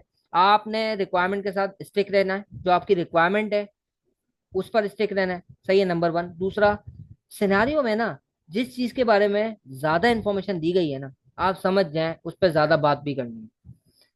सिनारियो में जिस चीज के बारे में कम इंफॉर्मेशन दी गई है या इंफॉर्मेशन दी ही नहीं गई है, तो उस पर कम से कम बात करनी है। This is actually the reduction of events. ये तो एक तरीका हो गया। दूसरा तरीका ये भी है कि अब डिपेंडिंग के सिनारियो क्या है। फॉर एग्जाम्पल, एक मैं आपको एग्जांपल देता हूँ कि सर आपको है ना थ्रेट्स को डिस्कस करना है। मैं बहुत आसान आपके सामने रिक्वायरमेंट्स लेके आ रहा हूँ ताकि बहुत आसानी से चीजें बैठ जाएं। तो थ्रेट्स आपको डिस्कस करने हैं, या फॉर एग्जांपल चलें अपॉर्चुनिटीज आपको डिस्कस करनी है, ठीक है। अच्छा, अब अपॉर्चुनिटीज आपको डिस्कस करनी, तो जाहिर सी बात है सिनारियो में चार पांच अपॉर्चुनिटीज दी गई होंगी, है ना। अब एक अपॉर्चुनिटी वहां पे है, मैं आपको सिनेरियो बना के देता हूँ, ये इंटरेक्टिव क्वेश्चन भी है बल्कि आईसीडब्ल्यू का। वो ये है कि बेसिकली वो कंपनी ये करती थी कि उसकी फेरी सर्विसेज थी। तो वो फेरी सर्विसेज एक आइलैंड में दे रही थी। अच्छा, अब दो अपॉर्चुनिटीज बताई गई। एक अपॉर्चुनिटी बताई गई कि वो जो एग्जिस्टिंग आइलैंड है ना, जहाँ पर वो फेरी सर्विसेज दे रहा है, यानी कि वो ट्रांसपोर्टेशन कर रहा है, तो वहां पर भी एक्सपेंशन हो रही है, लेकिन वहां पर थोड़ी सी इन्वेस्टमेंट करने की जरूरत है। कि मतलब फॉर एग्जाम्पल अपनी जो ट्रांसपोर्टेशन है उसमें इंक्रीज किया जाए, जो कैपेसिटी है उसको इंक्रीज किया जाए, और ज्यादा जो है ना शिप्स को खरीदा जाए। तो ये एक है, ये एक ही अपॉर्चुनिटी है। और दूसरी अपॉर्चुनिटी है कि एक पूरा आइलैंड है जो कि डेवलप हो रहा है, नया आइलैंड डेवलप हो रहा है। अच्छा, वहां पर उसके बारे में उसने बताया कि बहुत सारी इंफॉर्मेशन दी कि फॉर एग्जांपल सबसे पहले तो वहां पे कंस्ट्रक्शन होगी, वो डेवलपमेंट होगी। उसके बाद वो जब डेवलप हो जाएगा पूरा, तो फिर वहां पर जो है ना उसी तरीके से विजिट्स होंगे, टूरिस्ट आएंगे। तो मुझे आप है ना सीधा सा जवाब दें, ज्यादा सिग्निफिकेंट अपॉर्चुनिटी कौन सी है? ज्यादा सिग्निफिकेंट अपॉर्चुनिटी कौन सी है? सिग्निफिकेंट अपॉर्चुनिटी कौन सी है? न्यू आइलैंड डेवलपमेंट या existing business? Obviously new island development. अब मैं आपको मजे की बात बताऊं सफीउल्लाह, बहुत आसानी से आपने बता दिया ना, क्योंकि वो मैंने एक सिचुएशन ऐसी बनी हुई है कि अब आप एक तरीके से सोच रहे हैं। लेकिन मैं मजे की बात आपको बताता हूँ। मैं ये स्टूडेंट्स को मैंने दिए थे क्वेश्चन, मैंने चेक किए, ज्यादातर स्टूडेंट्स ने के साथ इशू यही आया, और वो क्यों आया वो मैं आपको बताऊंगा। इशू ये आया कि इसको बहुत कम डिस्कस किया गया, या किया भी तो बहुत सारे पॉइंट्स इसमें छूट छोड़ दिए, वो मैं आपको बताऊंगा कौन से पॉइंट्स। या ऐसा भी इंटरेस्टिंगली आया कि डिस्कस ही नहीं किया और बाकी पॉइंट्स डिस्कस किए। मैंने जब है ना कमेंट्स लेके स्टूडेंट से पूछा कि भाई क्यों ऐसा किया, तो उसने बोला यार ये सिनारियो तो मैंने सही से पढ़ा ही नहीं था, मैंने ये इन्फॉर्मेशन तो एक्सट्रैक्ट ही नहीं की। ज्यादातर केसेस में ये आया। अच्छा, कुछ एक सिनारियो वो इंटरेस्टिंगली यूं डेवलप किया हुआ था पेपर में, वो अपना वो क्वेश्चन इस तरह था कि ये जो बात थी ना वो एंड में की थी उसने। वो जो यानी आखिरी पैराग्राफ था ना, आखिरी पैराग्राफ, उसमें ये जो है ना पूरी उसने सिचुएशन क्रिएट करके दी। तो ज्यादातर हमारा तरीकेकार क्या होता है कि हम अगर फॉर एग्जाम्पल पढ़ भी रहे हैं ना अच्छे तरीके से, तो शुरू में ज्यादा टाइम लगाते हैं और बाकी एंड में पहुंचते पहुंचते ना जल्दी जल्दी करते हैं। ये सही कह रहा हूँ कि नहीं कह रहा? मुझे बताएं, ऐसा करते हैं कि नहीं करते हम? जी। अब होता क्या है, हो सकता है इसमें रिस्क ये है कि सिनारियो के एंड में ही सबसे ज्यादा इंपॉर्टेंट इन्फॉर्मेशन दी गई हो जिस पर सबसे ज्यादा बात करनी थी, उस पर बात ही नहीं की। अच्छा, अब मिस क्या किया, मैंने आपको ना दो चीजें बताई। मैंने बताया कि आयरलैंड वहां पे डेवलप हो रहा है, तो वहां पे बिजनेस जाहिर सी बात है ग्रो होगा। एक बड़ा इंटरेस्टिंग पॉइंट था जो जो बिल्कुल ही इग्नोर कर दिया गया, वो मैं बताऊं क्या था। एक बात की गई कि वहां पे कंस्ट्रक्शन होगी। तो सर ये जो बिजनेस की जो अपॉर्चुनिटी है, जो टूरिस्ट की है, वो तो बाद में आएगी। अभी तो कंस्ट्रक्शन होनी है 2-3 साल। वो भी तो एक बहुत बड़ी अपॉर्चुनिटी है कि वो भी जो लेबर वहां पे आएगी जाएगी, इंजीनियर्स वहां पे आएंगे जाएंगे, उसकी ट्रांसपोर्टेशन चाहिए। आप मेरी बात समझ रहे हैं sir? This is additional information जो ऊपर मैंने बात की थी। बात समझ रहे हैं ना, या नहीं आ रही समझ में? ये चीजें आपके सामने इस तरह खोल के बताई जा रही हैं, टेंशन लेने के लिए नहीं। अगर आपने इसमें से 50% भी काम कर लिया तो आप पास हो जाएंगे, लेकिन एटलीस्ट ये जहन में तो हो ना कि ये सारे काम करने हैं मुझे। तो जब आपके जहन में होगा ना ये सारे काम करने, तो सर 50% तो आप कर ही लेंगे, लेकिन आपके जहन में ये नहीं है, तो फिर वो इशू है। मेरी बात समझ रहे हैं नहीं समझ रहे? समझ में आती है बिल्कुल नहीं आती? जी। जी रेहान, समझ में आती है?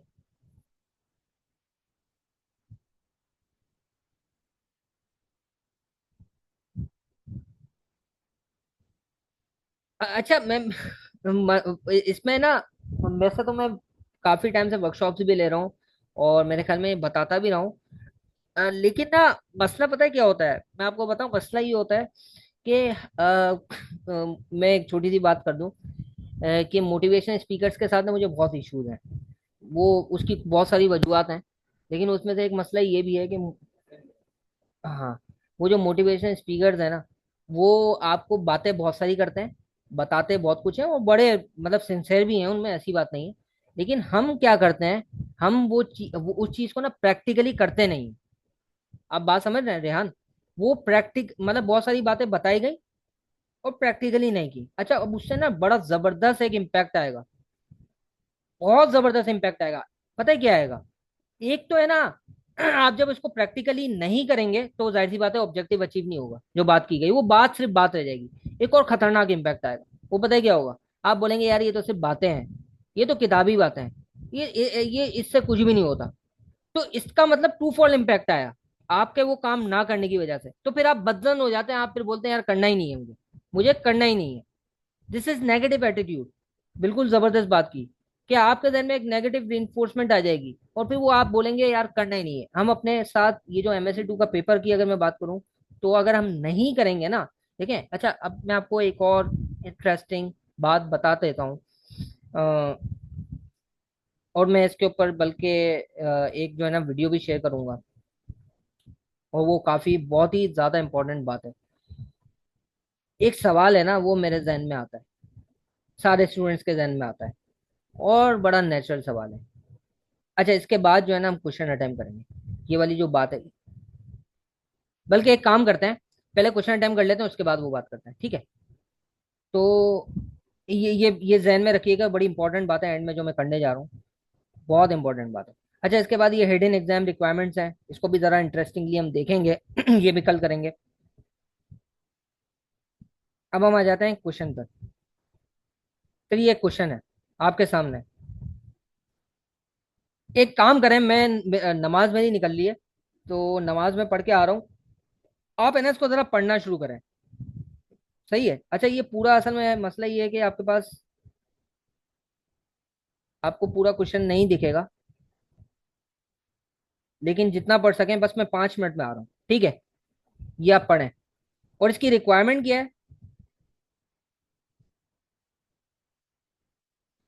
On the basis of information this report analyse main issues facing WG. Sir उसने कुछ भी नहीं कहा। अच्छा, ये जो रिक्वायरमेंट उसने दी है ना, ये रिक्वायरमेंट बेसिकली रिक्वायरमेंट नहीं है। ये है कि मैं जब भी मैं फॉर एग्जांपल मुझसे उसने पूछा पेस्टल करना है, तो कोई ना कोई इशू होगा या कोई ना कोई चीज होगी जिसको मुझे एनालाइज करना होगा। तो मैं सबसे पहले क्या करूंगा, उन इश्यूज को आइडेंटिफाई करूंगा। तो मैंने जो कहा ना, the question is on how to read the question. तो ये this is the requirement, this is not actually the requirement. ये वो आपका यूं समझ लें, आपका पैटर्न होना चाहिए किसी भी क्वेश्चन को अप्रोच करने के लिए। तो analyse the main issue facing W G, बस ये काम करना है। तो आप है ना बस ये देखें जरा।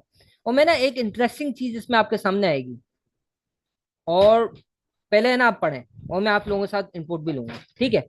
5 मिनट में आपको ज्वाइन करता हूँ, बस इसको देखें। आपने पढ़ना शुरू किया आप लोगों ने?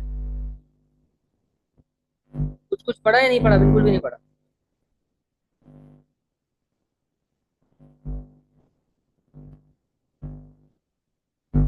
तो अच्छा, ये है मैंने जैसे कहा introductory ICW question, a question on how to read the question, the practical application of what, how, why, when and so on.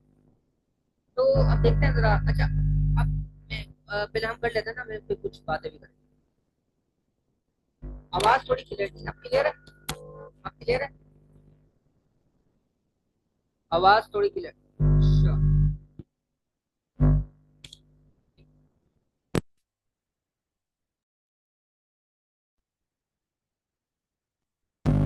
अब बताइए, क्लियर है? आवाज क्लियर है? अच्छा, एक मिनट।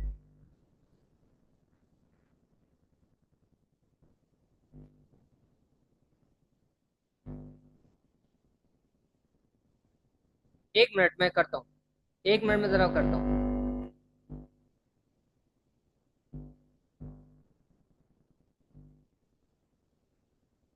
1 मिनट। अब आवाज नहीं आ रही ना आप लोगों से? सही नहीं आ रही ना? तो जरा रिकॉर्डिंग पोज कर दो। अभी सही आ रही है या मैं डिवाइस चेंज करूँ? जी, आवाज सही आ रही है या मैं डिवाइस चेंज करूँ? बहुत नॉइज आ रहा है। अब सही आ रही है? अच्छा, स्लो आ रही है।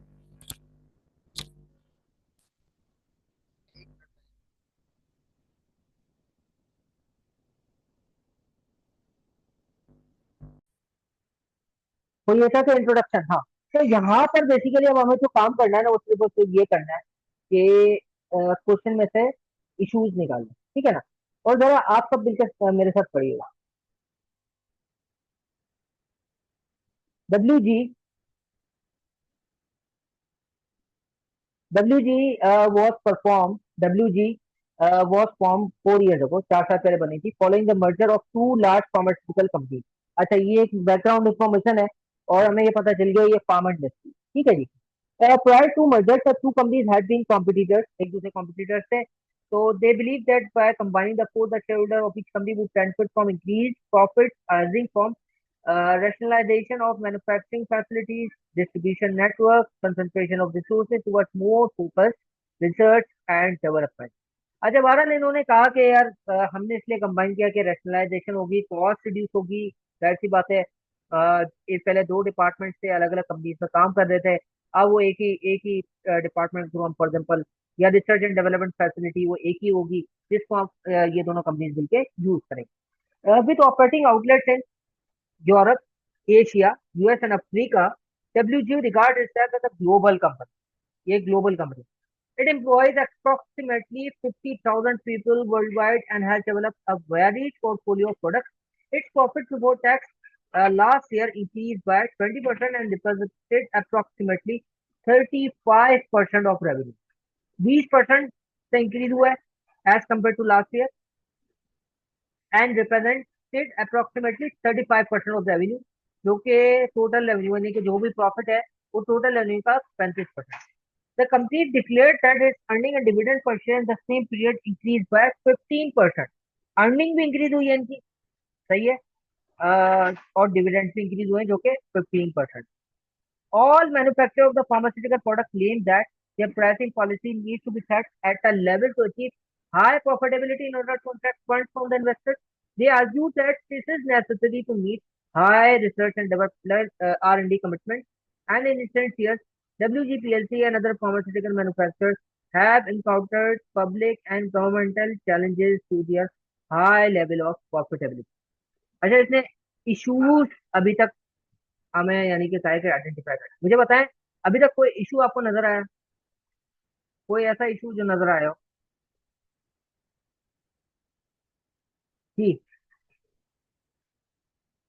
कोई ऐसा इशू जो कि नजर आया हो?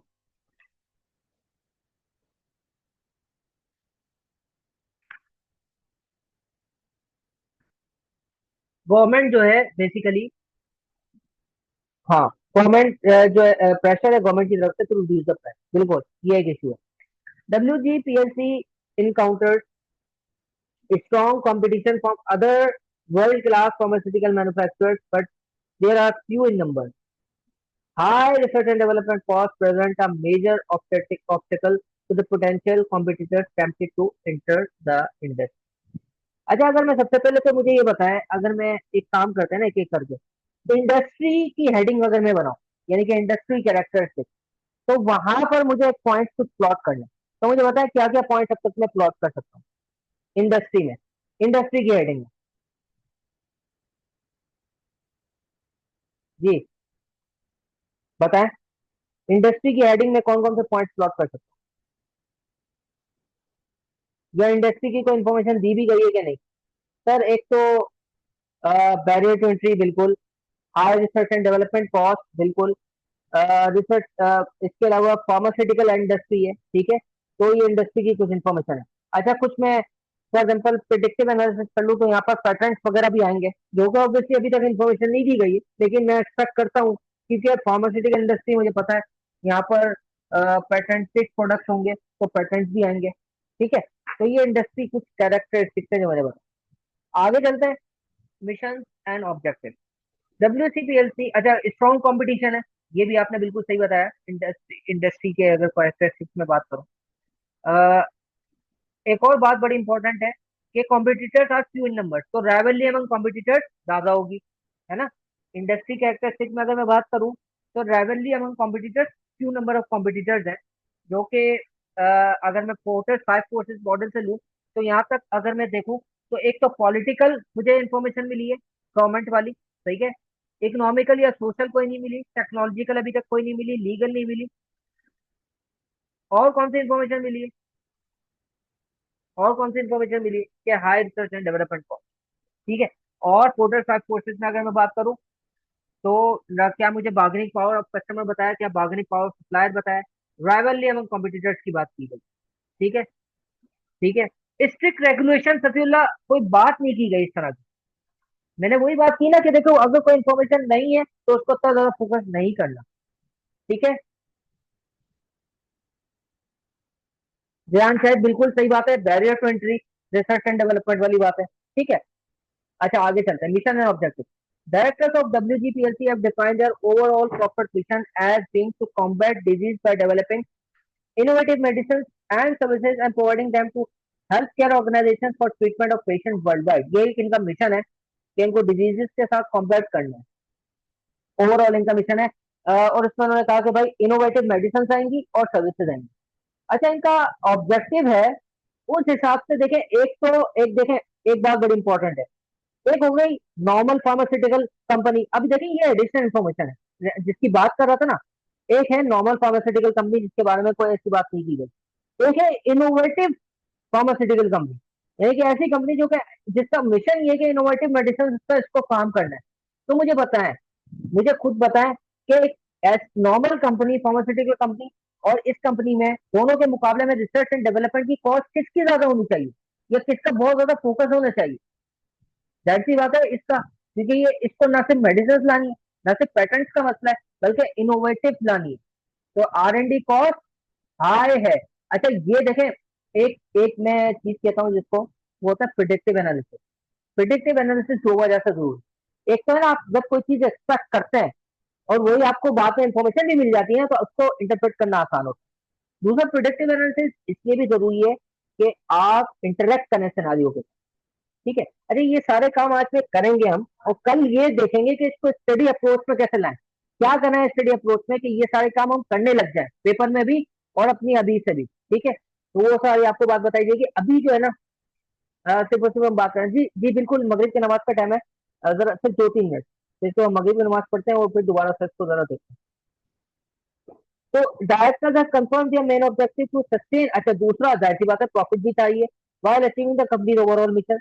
So they have also explained that WG PLC aim to work towards eliminating those diseases for which companies engage in providing treatment. Achievement of profitability objective is continuously threatened by patents coming to and thereof end of their life. Sir एक और issue पता चल गया। क्या issue पता चल गया? Patents के इशू है। सही है, पैटेंट्स के इशू है।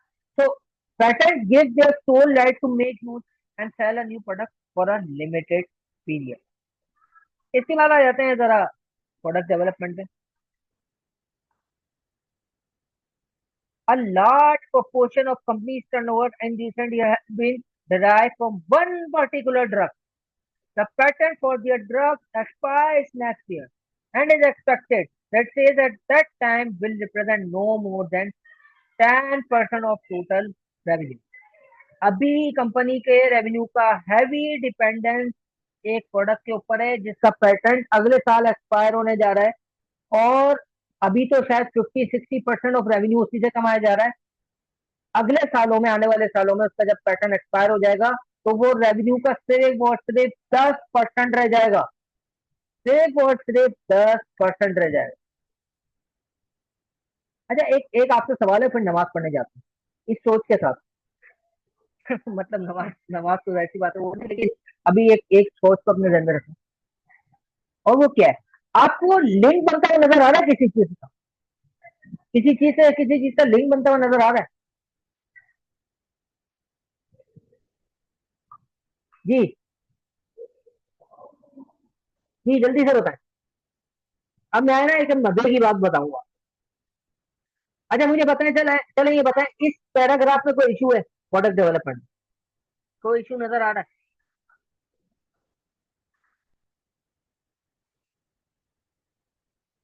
इशू ये नजर आ रहा है, बिल्कुल आपने सही कहा, कि पैटेंट बेसिकली खत्म हो जाएगा, एक्सपायर हो जाएगा, उसके बाद रेवेन्यू हमारा अच्छा खासा डिक्लाइन कर जाएगा। ये इशू है। सर ये तो वॉट है, ये तो वॉट है ना। ये क्यों हो रहा है? ये हो क्यों रहा है? ये हो क्यों रहा है? ये शायद इस वजह से हो रहा है कि अभी हमें कंफर्म नहीं है कि रिसर्च एंड डेवलपमेंट के इश्यूज हैं। तभी तो वो कंपनी ऐसी है कि भाई ऐसा प्रोडक्ट ही अभी तक उसने क्रिएट नहीं किया कि वो बिल्कुल इस लाइन पर आ गई कि उसका प्रोडक्ट खत्म हो जा रहा है, वो अभी तक कोई ऐसी इन्फॉर्मेशन नहीं मिली कि वो नई प्रोडक्ट डेवलप कर ली हो। तो शायद रिसर्च एंड डेवलपमेंट का इशू है। तो अब वो जो बात हो रही थी ना, सुबह नमाज पढ़ने जा रहे हैं कि सर वो जो बुलेट पॉइंट, अब बुलेट पॉइंट में आप क्या हरकत करेंगे? आप एक इशू बताएंगे, सर ये पेटेंट एक्सपायर है, ये एक इशू है। ये तो आपने रिप्रोड्यूस कर दिया, सवाल में तो ऑलरेडी बताया हुआ है। अब मजे की बात देखना देखना आंसर क्या होता है एमएससी। आपने सवाल में क्या बताया हुआ है कि पेटेंट एक्सपायर होने जा रहा है, सर आपने बता दिया, कौन सी बड़ी बात कर दी एक बुलेट पॉइंट में। उसको थोड़ा और एक्सप्लेन भी कर दिया, चलो आप ये कह लें ज्यादा से ज्यादा कि वो इशू को आपने और ज्यादा एक्सप्लेन कर दिया। लेकिन भारत रिप्रोड्यूस तो उसी को किया है ना सवाल से, आपका इनपुट किया है। अच्छा फिर उसके बाद एक और इशू आप लिखते हैं, मजे की बात, दूसरा इशू आप लिखते हैं कि सर नजर आ रहा है रिसर्च एंड डेवलपमेंट की जो इफेक्टिवनेस है ना वो नहीं है, या उसमें इन्वेस्टमेंट कम कर रहे हैं, या एक्स्ट्रा जेड अभी नहीं पता, अभी सवाल आएगा, आगे सिनारियो देखेंगे तो वहां से पता चल जाएगा। लेकिन बहरहाल आपने वो एक इशू लिख दिया। अब मजे की बात ये है कि सर जो आपका आंसर है ना, वो है इन दोनों को लिंक करना। ये दोनों बातें बताई गई है, आपको जो मार्क्स मिलेंगे ना वो इन दोनों को लिंक करने से मिलेंगे। तो आपने क्या करना है, आप ये कहेंगे कि भाई इस पूरी चक्कर में मुझे एक बहुत बड़ा जो इशू नजर आ रहा है कि रिसर्च एंड डेवलपमेंट की इफेक्टिवनेस नहीं है, या इन्वेस्टमेंट उस पर सही से नहीं की जा रही, जिसकी वजह से कंपनी पेटेंटेड प्रोडक्ट नहीं बना पा रही, जिसकी वजह से हुआ ये कि इतने सालों में एक प्रोडक्ट की पेटेंट अब एक्सपायर होने जा रहा है, जिसके ऊपर हमारी हैवी डिपेंडेंस रही है। क्यों रही है, ये क्वेश्चन मार्क है रिसर्च एंड डेवलपमेंट से। तो ये जो मैंने सारी बातें की ना, this is actually the answer. आप बात समझ रहे हैं? आप बात समझ रहे हैं रेहान जी? बात समझ में आ रही है बाकी सबको भी? तो अब इससे नमाज पढ़ने जाते हैं जरा, और फिर आते हैं।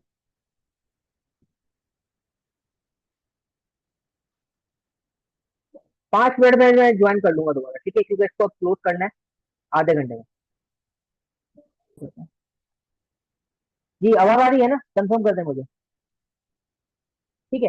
तो बेसिकली वो बात वहां पे जो शुरू हुई थी कि इश्यूज जो है ना, वो एक ही है basically, that is research and development सही से नहीं हो रही, और उसकी वजह से फिर बाकी इश्यूज हो रहे हैं।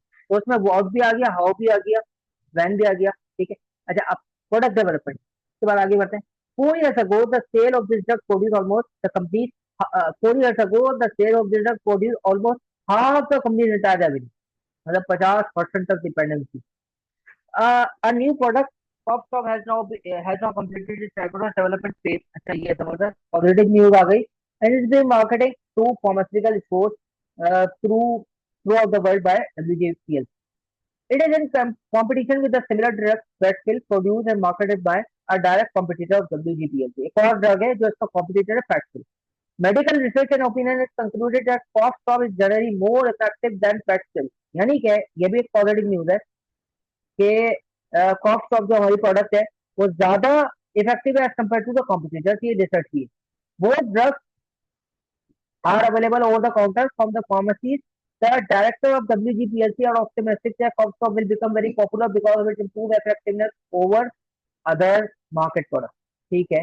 The retail market price of Comstock is 1.5। अब ये थोड़ी सी इसने एक तरह से वो बता दी, इस प्रोडक्ट की परफॉर्मेंस के बारे में बताने जा रहा है। 1.5 पर बोतल कंपेयर्ड विद 10 पर बोतल फॉर पेप्सी। अच्छा ये एक अजीब सी बात है, ये सिर्फ 1.5 पर बोतल है यूरो, और ये 10 यूरो, ये बहुत कम है।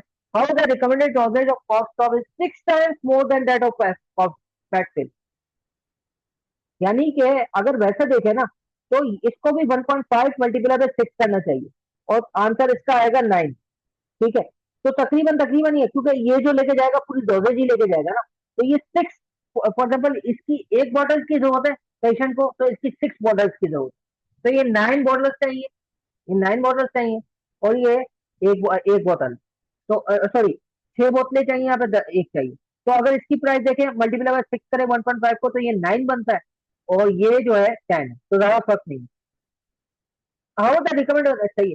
The bought in cost per bottle to retail pharmacy 0.5 and 7.4 for the cost. अच्छा अब बात हो रही है, मुझे एक बात बताएं, अ, ये कॉस्टिंग की जो बात हो रही है, ये हमसे रिलेटेड नहीं है कि हमें कितने की पड़ रही है, ये फार्मासिस्ट से रिलेटेड है। अभी हमने पूरा रिक्वायरमेंट पढ़ी नहीं है, मुझे पता है ऐसा क्यों हो रहा है, ऐसा क्यों बताया जा रहा है, फार्मासिस्ट से रिलेटेड इंफॉर्मेशन क्यों दी जा रही है। जी पता है कि उसको कितने की पड़ रही है हमारी तरफ से, कि उसकी रिटेल प्राइस क्या है, क्यों बताया जा रहा है? जी बिल्कुल, इसलिए बताया जा रहा है कि भाई ये तो पता करें कि परफॉर्मेंस का पता इस तरह चलेगा ना कि रिटेलर को कितना फायदा हो रहा है हमसे। सही है। तो अब ये देखते हैं। तो उनको इतने की पड़ी है, 0.5 की, सॉरी 1.5 पर बॉटल पड़ रही है। सही है, सॉरी इसकी रिटेल प्राइस ये है, और bought and cost per bottle ये 0.5। ठीक है। और इसकी 7.4। तो अगर आप देखें तो वैसे ग्रॉस मार्जिन एक एक यूरो का है, यहाँ पर ग्रॉस मार्जिन ज्यादा है, 2.6 का है। ठीक है। अच्छा, अब initial indication to management WR that retail pharmacists tend to prefer to stock products fill on the basis that it achieves 2.6 times the level of gross contribution per bottle compared with the cost stock। अब ये एक है ना मसला आ गया कि उनको profit नजर आ रहा है कि इस वजह से ज्यादा मिल रहा है, नजर आ रहा है ना उनको कि ये जो उनको यहाँ पे 1 यूरो का प्रॉफिट है, और यहाँ पर कितने का है, यहाँ पर कितने का है, 2.6 का। तो 2.6 टाइम ज्यादा है। समझ में आ रही है बात? So it is estimated that cost to retailer of holding cost of is 0.4 per bottle and tax bill is 0.8। अच्छा ये 0.4 पड़ेगा, 0.8। तो वैसे भी नेट कंट्रीब्यूशन अगर निकाले तो 1.5 में से 0.5 निकालेंगे, एक बचेगा, और ये 0.4 निकालेंगे तो 0.6 का नेट मार्जिन रिटेलर के पास जा रहा है। अगर वो हमारी प्रोडक्ट बेचता है। इसकी अगर बात करें तो 10 में से 7.4, 2.6, 2.6 में से 0.8 निकालते हैं, तो तकरीबन 1.8 का मार्जिन जा रहा है फैट सेल अगर बेची जाए। तो यहाँ से भी वो मार्जिन ज्यादा नजर आ रहा है। अरे एक इंटरेस्टिंग चीज है, वो क्या है वो मैं आपको बताता हूँ। Availability of shelf is limiting factor for the most retail. अब ये जो बात है ना, अच्छा ये जो जब कहानी पढ़ेंगे ना नीचे वाली मसले बताए क्या होंगे student, as a for example exam में इतना इन्फॉर्मेशन आती है, पहले पढ़ लेते हैं फिर बताता हूँ। The availability of shelf space is a limiting factor for most retailers. The shelf area occupied by each bottle of cover stock is 18 square meter and 60 square meter for each of the bottle of pet food. Early indications show that average weekly sales volume for retail outlets stocking both product is 120 bottles of cover stock, 20 bottle of pet food. अच्छा अब एक मसला है, ये जो नीचे वाली information है इससे थोड़ा आप इरिटेट होना शुरू हो जाओ, यानी कि फॉर एग्जाम्पल लिमिटिंग फैक्टर और इस तरह की अजीब अजीब चीजें शुरू हो। अच्छा अब है ना, यहाँ पे इंटरेस्टिंग बात ये है कि वो जो रिटेलर है उनको ये नजर आ रहा है कि उनको पर बॉटल पे प्रॉफिट ज्यादा नजर मिल रहा है। अच्छा दो चीजें हैं जो कि वो मिस कर गए। अच्छा जब वो मिस कर गए, रिटेलर जो है ना मिस कर गए वो बात, या उन्होंने सोची नहीं, तो वो अगर उन्होंने नहीं सोची तो, या उनको नहीं बताई गई, तो इसमें मुझे पता है किसकी वीकनेस है ये वीकनेस किसकी है, ये किसकी वीकनेस है, ये क्या रिटेलर की वीकनेस है हमारी, कि भाई हमारी वीकनेस है कि हमने उनको ये चीज कम्युनिकेट ही नहीं की। अब वो क्या क्या चीज है, एक तो ये है उनको ये बताया जाए कि भाई आप ये देखें कि आप वहां पे 2.6 का मार्जिन कमाओगे, लेकिन यहाँ पे जब वो जो पेशेंट आएगा वो आपसे एक बोतल नहीं लेगा क्योंकि इसकी डोजेज कितनी है 6। तो अगर मुझे फॉर एग्जाम्पल 0.6 का प्रॉफिट हो रहा है, इसको मल्टीप्लाई बाय 6 करूंगा, एक वक्त में एक 6 बोतलें जाएंगी, इसकी एक ही जाएगी। तो एक तो इस तरह से अगर आपको इसको देखना चाहिए कि प्रॉफिट तो ज्यादा मिलेगा। दूसरा, जैसे बताया ना लिमिटिंग फैक्टर है सेल्फ स्पेस, कि सेल्फ स्पेस कितनी, तो जाहिर सी बात है ये सेल्फ स्पेस ज्यादा ऑक्यूपाई करेगा अगर आप देखें तो, ये जो कॉम्पिटिटर्स का प्रोडक्ट है, और ये सेल्फ स्पेस कम करेगा। तो अगर मैं लिमिटिंग फैक्टर को अप्लाई करके प्रॉफिट मार्जिन निकालूंगा ना पर स्क्वायर मीटर, तो मजे की चीज ये है कि वो कॉस्ट ऑफ तो ज्यादा आ रहा है, जबकि जो उसका फैट फिल है वो नहीं कम आ रहा है। तो ये हमने बाकायदा कैलकुलेशन की यहाँ पर, और आपको दिखा भी दूंगा। और उस कैलकुलेशन से ये नतीजा निकाला कि एक्चुअल प्रॉफिट तो ज्यादा मिलेगा अगर वो हमारी प्रोडक्ट बेचेगा रिटेलर, लेकिन वो चीज उसको कम्युनिकेट नहीं की गई। तो ये इसकी ये भी एक वीकनेस है, ये भी एक इशू है। बात समझ रहे हैं, आगे चलते हैं। Market development, WGPLC experience slow growth in mature market of western European north America Japan, क्योंकि ग्लोबल कंपनी है। These markets contribute 80% of overall revenue, but their government has reduced expenditure on pharmaceutical products in recent years. The company has encountered a rapid sell increase in expanding markets of Western, South Africa, Pacific region, India, Africa, and Middle East. The director of company hold the view that increasing population growth in these markets is likely to provide substantial growth opportunities for company over the next 2 decades. तो यहाँ से हमें एक बात ये पता चली कि भाई एक इशू हमें पता चला एक और, कि हमारी मार्केट डिक्लाइनिंग फेज में, तो हमें अल्टरनेटिव मार्केट में जाना है जहाँ पर ग्रोथ भी है। लेकिन इशू ये है कि ये जो डिक्लाइनिंग मार्केट है यहाँ पर हम हमारे जो 80% ऑफ ओवरऑल रेवेन्यू यहाँ से हम अर्न करते हैं, जबकि जो बाकी मार्केट है वहां से 20% है, लेकिन वहां पे ग्रोथ बहुत ज्यादा है, तो वहां पर बेसिकली एक्सपेंड करने की जरूरत है। ठीक है, अब आ जाता है research and development. Almost 50% of WG's PLC last year was spent on research and development. अभी जो 15% है ना, it is very very huge amount. मतलब आप देखें मार्जिन का 15% तो पहली फुर्सत में निकल जाता है R&D पे। तो वो वाली बात, अभी हमने ऊपर क्या देखा था कि सर वो पेटेंटेड प्रोडक्ट्स नहीं आ रहे, कुछ इश्यूज हैं, कुछ मसले मसाइल हैं। तो रिसर्च एंड डेवलपमेंट पे जो हम बात कर रहे थे, एक दो जम्पशन हमने ली थी। एक ये थी कि शायद इन्वेस्टमेंट कम की जा रही है। दूसरा ये की थी कि शायद इफेक्टिवनेस नहीं है या सही से स्पेंड नहीं किया जा रहा। तो क्या लगता है कौन सी वाली बात सही है? ठीक है, अगली बात देखें। WGPLC has the largest R&D organisation of all pharmaceutical companies worldwide. पूरी दुनिया से सबसे बड़ी बड़ी फैसिलिटी है, और इतना बड़ा एक्सपेंस किया जा रहा है, इन्वेस्टमेंट की जा रही है, उसके बावजूद अगर मसला है तो इन्वेस्टमेंट में नहीं है। इस बात पे नहीं है कि इन्वेस्टमेंट इंक्रीज की जाए या अमाउंट ज्यादा स्पेंड की जाए, मसला जो नजर आ रहा है वो उसकी इफेक्टिवनेस में है। Much research is sponsored by national governments and World Health Organization. A major piece of research which has recently been undertaken related to these treatments for malaria disease, now demonstrating some resistance to existing treatments. WGPLC has established a donation program for the new drug. in world areas for disease. This means the company is donating the batches of drugs to the health organization through the year. The cost of this program is offset by sales of these drugs in other areas of world by making it available to people proposing to travel to regions where malaria is widespread. अब मैंने एक बात की थी, एक आखिरी बात, वो था कि reducing the event, prioritisation of information as per the requirement. तो रिक्वायरमेंट के असर इश्यूज आइडेंटिफाई करने। अब मुझे बताएं, इस पूरे पैरा में इश्यूज सिर्फ अगर मैं ये कहूं कि 2 लाइन में मुझे पता चल गया और बाकी की जो चीजें थी वो इतनी ज्यादा रेलेवेंट नहीं है या बिल्कुल ही रेलेवेंट नहीं, तो ये बात गलत है या सही है? जल्दी से बताएं जी। कि भाई नेशनल गवर्नमेंट इसको स्पॉन्सर करती है, मेजर स्पीड ऑफ रिसर्च है, वो सब है। अब मुझे बताएं क्या इसमें कोई इशू नजर आता है? जी। जी। क्या अगर मैं ये कहूँ कि पहली 2 लाइनों में मुझे इशू पता चल गया कि भाई इन्वेस्टमेंट है, और मैं इशू भी इस तरह पता नहीं चला कि इसने मुझे इशू बताया। देखिए अगर आप गौर करें, इस पैरा में कहीं भी इशूज नहीं बताए गए। मैंने सिर्फ लिंक किया ऊपर के भाई पेटेंटेड प्रोडक्ट नहीं आ रही, लेकिन R&D बहुत ज्यादा है, तो इसका मतलब कुछ ना कुछ इशू है। तो मुझे बताएं, बस ये बात तो मुझे पहली 2 लाइन में पता चल गई। अब इसके बाद ये जो बात बताई जा रही है मजेदार रिस्पॉन्स पर, क्या ये इरेलेवेंट बात है? मुझे बताएं, जल्दी से बताएं, क्या ये इरेलेवेंट बात है या नहीं है? जल्दी से बताएं।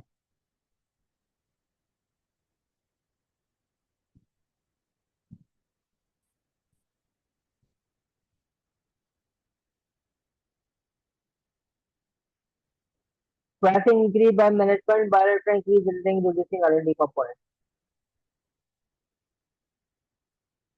नहीं, मैं जो सवाल कर रहा हूँ उसका जवाब देना। मैं जो सवाल कर रहा हूँ उसका जवाब दें। क्या ये इरेलेवेंट इन्फॉर्मेशन है जो आगे दी जा रही है? फिर हाँ या ना में जवाब दें। जी।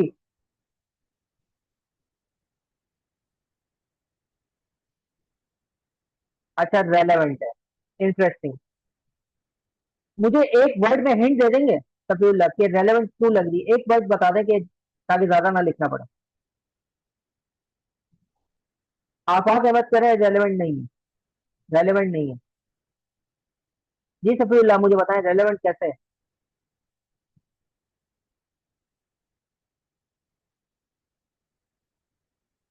नहीं, क्या रेलेवेंस है? हमें तो इश्यूज बताने हैं ना, हमें तो इश्यूज बताने। देखिए मैंने क्या कहा था, सर रिक्वायरमेंट के साथ स्टिक रह के आपको देखना है।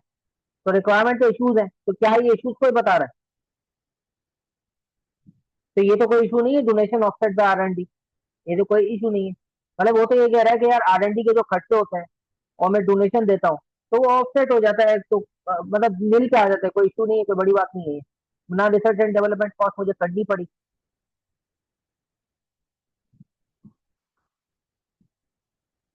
बहुत जबरदस्त बात की असमान है कि भाई यहाँ पे ध्यान। वैसे मैं अगर ऐसा एक बात और भी है कि देखिए जरूरी नहीं कि एग्जाम में आप 100% रिक्वायरमेंट लिखें। तो मैं एक और मजे की बात बताता हूँ कि ICW के आंसर में भी इस चीज को नोटिस नहीं किया गया, लेकिन अफका ने बड़ा जबरदस्त रिस्पॉन्स दिया और मैं भी इसी लाइन पर सोच रहा था कि ये रेलेवेंट पता है क्यों है।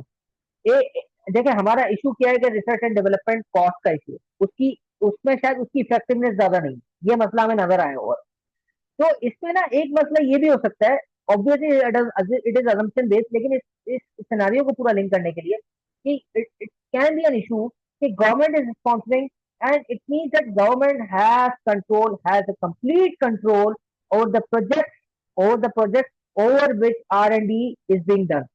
Maybe due to this factor, due to government dependency, due to government decisions, a company has little control or no control over the R&D project, and government sponsored projects and government recommended projects are not effective, are not up to the mark, or for example, because government is spending on the company's R&D, the government might be thinking about the the positive side of population, like what is actually beneficial for the population. But on the other side, the company, if doing the R&D, if it would have the control over R&D, it might be thinking about the profit. it might be sponsoring or doing the R&D on those projects which they think which will be profitable in future. But government might be thinking other way around. Therefore, might be R&D might not be as effective as required. Do you understand? समझ में आई बात? बात समझ में आई? लेकिन बादल इसको सोचना जरूरी नहीं था, लेकिन मैं जस्ट आपको बता रहा हूँ कि देखिए इसको इस तरीके से भी लिंक किया जा सकता है। हाँ बिल्कुल ऐसा ही है, मे भी। ठीक है ना, ये अजम्पशन है, क्योंकि ये अजम्पशन बेस्ड है। अब देखिए ध्यान, ये जो मैंने बात कर दी बहुत मुश्किल से शायद जहन में आती या नहीं आती। अगर आप नहीं भी लिखे ना आंसर में तो जरूरत नहीं है, क्योंकि ये वो बात है जिसके बारे में बताया नहीं गया। हाँ इंडिकेशन दी गई, ठीक है ना। अगर एक्सप्लिसिटली नहीं बताया गया और बाकी सारी आप बातें लिख भी देते हैं तो मेरे ख्याल में इतने मार्क्स नहीं कटे। ठीक है। अब है ना एक बड़ा एक तो मैं जब सबसे पहले आंसर दिखा दूं और फिर आपसे, हाँ बल्कि आंसर दिखाने से पहले अब मुझे बताएं, ओवरऑल आपने इश्यूज देख ली, तो मुझे जरा समराइज करें ना कि क्या इश्यूज है। तो क्योंकि रिक्वायरमेंट तो ये थी कि इश्यूज बताएं, तो मुझे जरा दो तीन चार इश्यूज बता दें जो आपको नजर आए कि भाई ये इश्यू। जी। जी।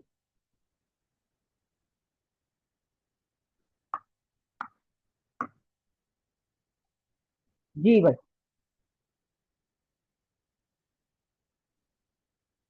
अच्छा चले मैं आपको बताता हूँ। देखिए एक आंसर देने का तरीका है, हम मार्केट डेवलपमेंट और पॉप टॉप वगैरह वगैरह। अच्छा देखें, एक है ना, देखें अब है ना, रेहान, ये अब जो बात बताने जा रहा हूँ उसको जरा गौर से देखिएगा और बाकी सब भी ऑब्वियसली कि एक है ना, देखें आंसर देने का तरीका है बुलेट पॉइंट। ये फॉर एग्जाम्पल इशू है मेरा, रिसर्च एंड डेवलपमेंट कॉस्ट का इशू है, और मेरा फॉर एग्जाम्पल मार्केट मैंने सही से नहीं किया, उसको मार्केटिंग के इश्यूज नजर आ रहे हैं। इसके अलावा रेवेन्यू डिक्लाइन कर रहा है, और एक्सेट्रा एक्सेट्रा। एक तरीका है ना जो मैं ज्यादा इफेक्टिव है, वो ये है कि आप बता दें कि मेनली कंपनी क्या इशू फेस कर रही है। सर दो इश्यूज है जो पूरे सिनारियों में मुझे नजर आ रहे हैं। एक तो ये है कि आपका रिसर्च एंड डेवलपमेंट एक्सपेंडिचर नहीं है, जिसकी वजह से इफेक्टिव नहीं है इन्वेस्टमेंट उसमें, जिसकी वजह से बाकी सारे इशू फेस कर रहे हैं। और दूसरा बड़ा इशू ये है कि आपने अपनी जो एग्जिस्टिंग प्रोडक्ट है उसकी मार्केटिंग सही नहीं। तो ये अगर पूरे सिनारियों को समराइज करना हो ना, तो ये दो इशूज मेनली कंपनी फेस कर। तो अगर आप देखें देखें ये इसने क्या किया है, क्लॉज किया है। अब देखें मजे की बात, देखें एक्सटर्नल इन्वायरमेंट या फैक्टर जब उसने किया, तो यहाँ पर सिर्फ लीगल एक फैक्टर था जिसको बताया गया, जो कि थोड़ा सा लिंक हो रहा था। इंडस्ट्री इन्वायरमेंट में अगर बात करें, हायर एंडी कॉस्ट पैटर्न जो है ना एक्सपायर होने जा रहे हैं। Regular development, government, national government जो है ना हेल्थ प्रोग्राम को डोनेशन कर रही है फॉरवर्ड। कंपटीशन, स्ट्रॉन्ग कंपटीशन है, high barrier, no substitute product नहीं है, but still a serious competitor for cost of, एक ये इशू है। Internal strength and weakness, sir revenue बहुत ज्यादा है, लेकिन 10% तक वो रिस्ट्रिक्ट हो जाएगा अगले सालों में। No major other product. तो why R and D is more effective in producing innovative product, भाई ये क्या मसला हुआ है, ये देखना पड़ेगा। More information needed, more spending on R and D then competitors. ये सारी चीजें हमने ऑलरेडी आइडेंटिफाई कर ली। इसके बाद financial fall in revenue, growth to 5%, profit before tax 35%, और वो 15% है net profit, profit after tax तो क्या 20%, यानी कि टैक्स एक बार ये इतना रेलेवेंट नहीं है। Fall in revenue but 15% increase in earning and dividend. अच्छा ये मजे की बात है, रेवेन्यू डिक्लाइन कर रहा है लेकिन हमारी अर्निंग इंक्रीज कर दी है, तो ये देखना पड़ेगा ये क्या मसला है। Research and development cost 15% of revenue last year. ठीक है, डिटेल फिगर फॉर प्रॉफिटेबिलिटी। इसके बाद ऑपरेशन में आते हैं, data on performance respect to financial data. अच्छा अब है ना एक मजे की चीज जो इसने जो समराइज किया। अब देखिए ये वो चीजें हैं जो एक वीक आंसर में मुझे नजर आई। ये जो है ना, ये देखें हम क्या करते हैं कि जो हमारे माइंड में पॉइंट्स होने चाहिए उसको आंसर बना देते हैं। तो ये आंसर नहीं है, याद रखिएगा। अगर इससे आप लिख भी देते हैं ना, आंसर क्या होगा आपको वो मैं आपको बताता हूँ। ये जो इसने समरी बनाई है ना, वो बड़ी जबरदस्त। Clearly suggests the main issue is the need for WG to continue, मतलब ये issues हैं, अब इसको so what, to continue to develop successful new products which can be patented. We know that a best seller will go out of patent next year so that other company will be able to make and sell the product and probably more quickly. Issues such as performance of R&D and competition will be included in answer. A further issue to consider is the financial performance of the company and prospects for future R&D, financial performance, prospect for the future. Another issue for one of the lesser important, इतनी ज्यादा उस पर बात भी नहीं की गई, ये बोल भी दिया मैंने, ये और लिखा भी सबसे कम। देखिए सबसे ज्यादा किस पे लिखा है, R&D पे, क्योंकि उसके बारे में ज्यादा इन्फॉर्मेशन थी और वो लिंक हो रही थी दो तीन पॉइंट्स के साथ। इसके बाद लिखा फाइनेंशियल परफॉर्मेंस, क्योंकि वो भी बताई गई, और फिर आखिर में नेशनल गवर्नमेंट का जो इशू है कि भाई उसका पूरा कंट्रोल है। ठीक है, इसके बाद वो जो कैलकुलेशन है वो मैंने आपको जो बताई थी, अगर आप देखें तो कंट्रीब्यूशन पर स्क्वायर मीटर 4 यूरो, इसका 60.6। तो आप देखें अदर वे अराउंड है, बिल्कुल ही अलग है। जो पिक्चर की जा रही थी पेंट, वो उससे बिल्कुल ही डिफरेंट। तो यहाँ पे अगर आप देखें तो ये है असल में अप्रोच।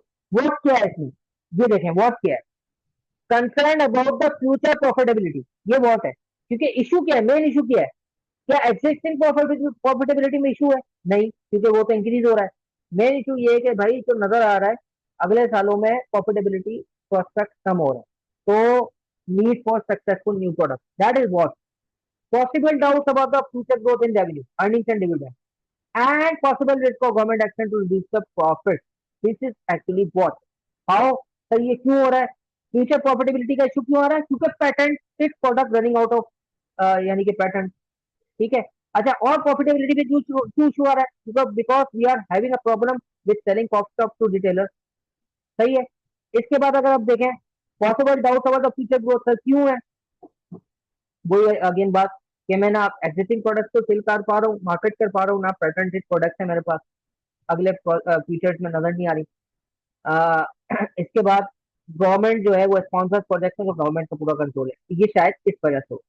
इसके बाद वाई, अच्छा ये क्यों हो रहा है, अच्छा अब जब क्यों हो रहा है ना, तो अब इसके बारे में इंफॉर्मेशन नहीं दी गई। वाई जो है ना वो सिनारियो में मौजूद ही नहीं, सिर्फ और सिर्फ व्हाट और हाउ मौजूद। वाई, वाई के लिए मुझे फर्दर इंफॉर्मेशन चाहिए। सबसे पहले तो मुझे R&D का पोर्टफोलियो, वो आपको याद है आई कैप के भी दो तीन क्वेश्चन आए थे इस तरह के, जिसमें पोर्टफोलियो पूरा बताता है कि इतने नंबर ऑफ प्रोडक्ट, को याद आ रहा है, इतने नंबर ऑफ प्रोडक्ट जो है ना अभी डेवलपमेंट फेज में है, इतने नंबर ऑफ प्रोडक्ट अभी इनिशिएट हुए हैं, इतने नंबर ऑफ प्रोडक्ट जो है ना वो कंप्लीट होने जा रहे हैं, याद आ रहा है, वो सवाल था पूरा। तो हमें बेसिकली R&D का पोर्टफोलियो एनालाइज करना पड़ेगा और इसके लिए और इन्फॉर्मेशन चाहिए। सही है, इसी तरह प्रोडक्ट बाय प्रोडक्ट प्रॉफिटेबिलिटी भी चाहिए, उसकी भी इन्फॉर्मेशन चाहिए। प्रोडक्ट पोर्टफोलियो क्या है उसकी फर्दर इन्फॉर्मेशन चाहिए। ठीक है, इसके बाद अ, इसके बाद हमें देखना है कि गवर्नमेंट जो स्पॉन्सर कर रही है प्रोजेक्ट, कौन से ऐसे प्रोजेक्ट हैं जो गवर्नमेंट स्पॉन्सर कर रही है, और क्या इस स्पॉन्सरशिप, यानी ये जो R&D जिस पर हम पूरा डिपेंडेंट है ना एक तरह से गवर्नमेंट के ऊपर, तो कहीं ऐसा तो नहीं है वो कट कर देंगे, क्योंकि वो रिस्क नजर आ रहा था गवर्नमेंट की तरफ से कि कोई एक्शन लिया जाए, तो ऐसा तो नहीं है वो डोनेशन प्रोग्राम आगे ना रहे, तो इसको एनालाइज करना पड़ेगा। लेकिन at this moment we have no any such information, इसको फर्दर इसके ऊपर इन्फॉर्मेशन चाहिए। तो these are actually why, what क्या था, हाउ देखें, और वाई जो जिसकी असल, यानी कि आप समझ लें मार्क्स है, कि वाई बताना है कि क्यों हो रहा है ऐसा। सही है, और फिर अब आ जाए वैन। वैन का मतलब क्या है, यहाँ पर वैन का मतलब ये है, देखिए कहीं जैसे फॉर एग्जाम्पल रेवेन्यू जो है ना 10% से इंक्रीज हो रहा है, सही है, और वो मैंने दिखा दिया अगले साल इंक्रीज हो रहा है। अच्छा मजे की बात ये है कि साथ ये भी इंफॉर्मेशन दी गई कि ये प्रोजेक्ट जो इनिशिएट हो रहा है जिसकी वजह से 10% से रेवेन्यू इंक्रीज हो रहा है, वो मेरा जुलाई टू जून है पीरियड, और जनवरी से स्टार्ट हो रहा है। तो सवाल ये बनता है कि 6 महीने तक तो प्रोजेक्ट ही नहीं होगा, तो पूरे साल का रेवेन्यू की प्रोजेक्ट कर लिया पूरे साल में।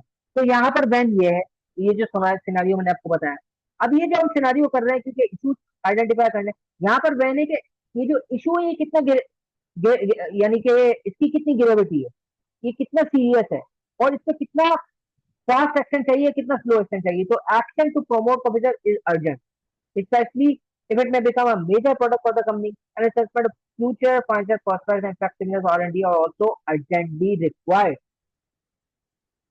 सही है, और सो व्हाट, तो भाई कंपनी करे क्या, company needs a continuous cycle of innovation, जो कि इसका ऑब्जेक्टिव है, जो कि ऑलरेडी, यानी कि आप यहाँ पे गौर करें जो हमारा आंसर है, ऑलरेडी मिशन ऑब्जेक्टिव में बता दिया था उसने इनोवेशन, तो वही मुझे इधर बताना है कि भाई वो उसको अपना ऑब्जेक्टिव अचीव करना है, continuous cycle of innovation actual में अचीव करना है, प्रोडक्ट डेवलपमेंट कंटिन्यूअसली करनी है ताकि सक्सेसफुल पेटेंटिंग मिले। Without this its future financial stability and survival could come into the question. ये सो वॉट है।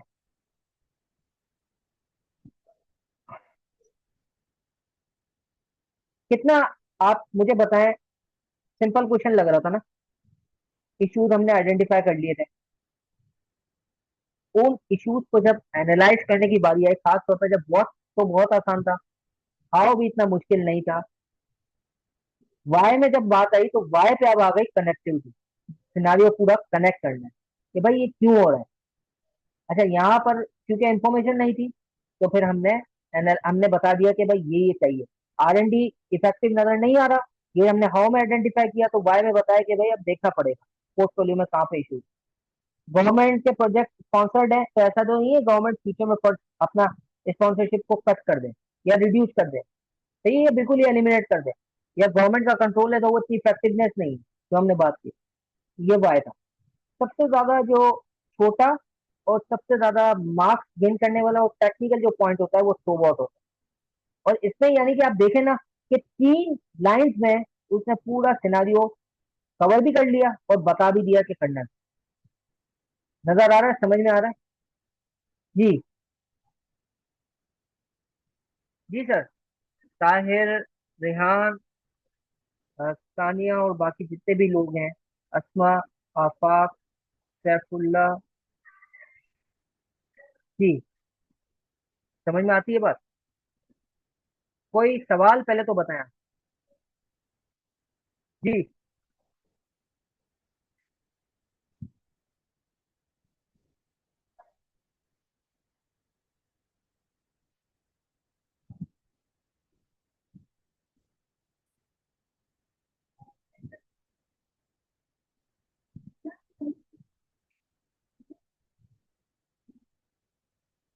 अब तो समझ देखें, 2-3 क्वेश्चंस हैं, और बेसिकली आज मैं आपको एक तरह से टेंशन दे रहा हूँ, उस पर सोच ही गया। सिर्फ 12 घंटे के अंदर इंशाल्लाह कल हम वक्त जब देंगे ना 12 बजे, तो वो चीज़ आपकी रिजॉल्व हो जाए।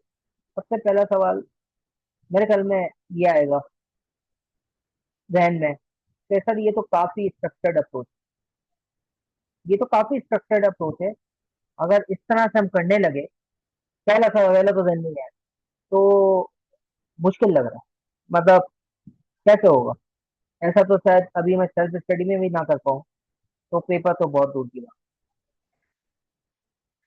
सही है। दूसरा, ताहिर और अब्दुल समद ने भी बड़ा जबरदस्त सवाल किया। अब्दुल समद कहते हैं कि क्या ये रेलेवेंट है हर सिनारियो के लिए, और ताहिर कहते हैं कि ये हाउ वाई मिक्स हो जाता है, सर ये व्हाट भी मिक्स हो जाता है। ये सारे ये जो क्वेश्चन है ना आपके, अ, और भी बहुत सारे क्वेश्चन मेरे जहन में भी। मैं ना पहले अभी अभी आज का जो मकसद था वो अभी मैं क्लियर कर दूं, कंक्लूड कर दूं। मुझे ना पहले आपको एक पॉइंट पे लेके आना था, मुझे पहले आपको ये बताना था कि सर चाहिए क्या, वो हमने स्टार्ट में डिस्कस।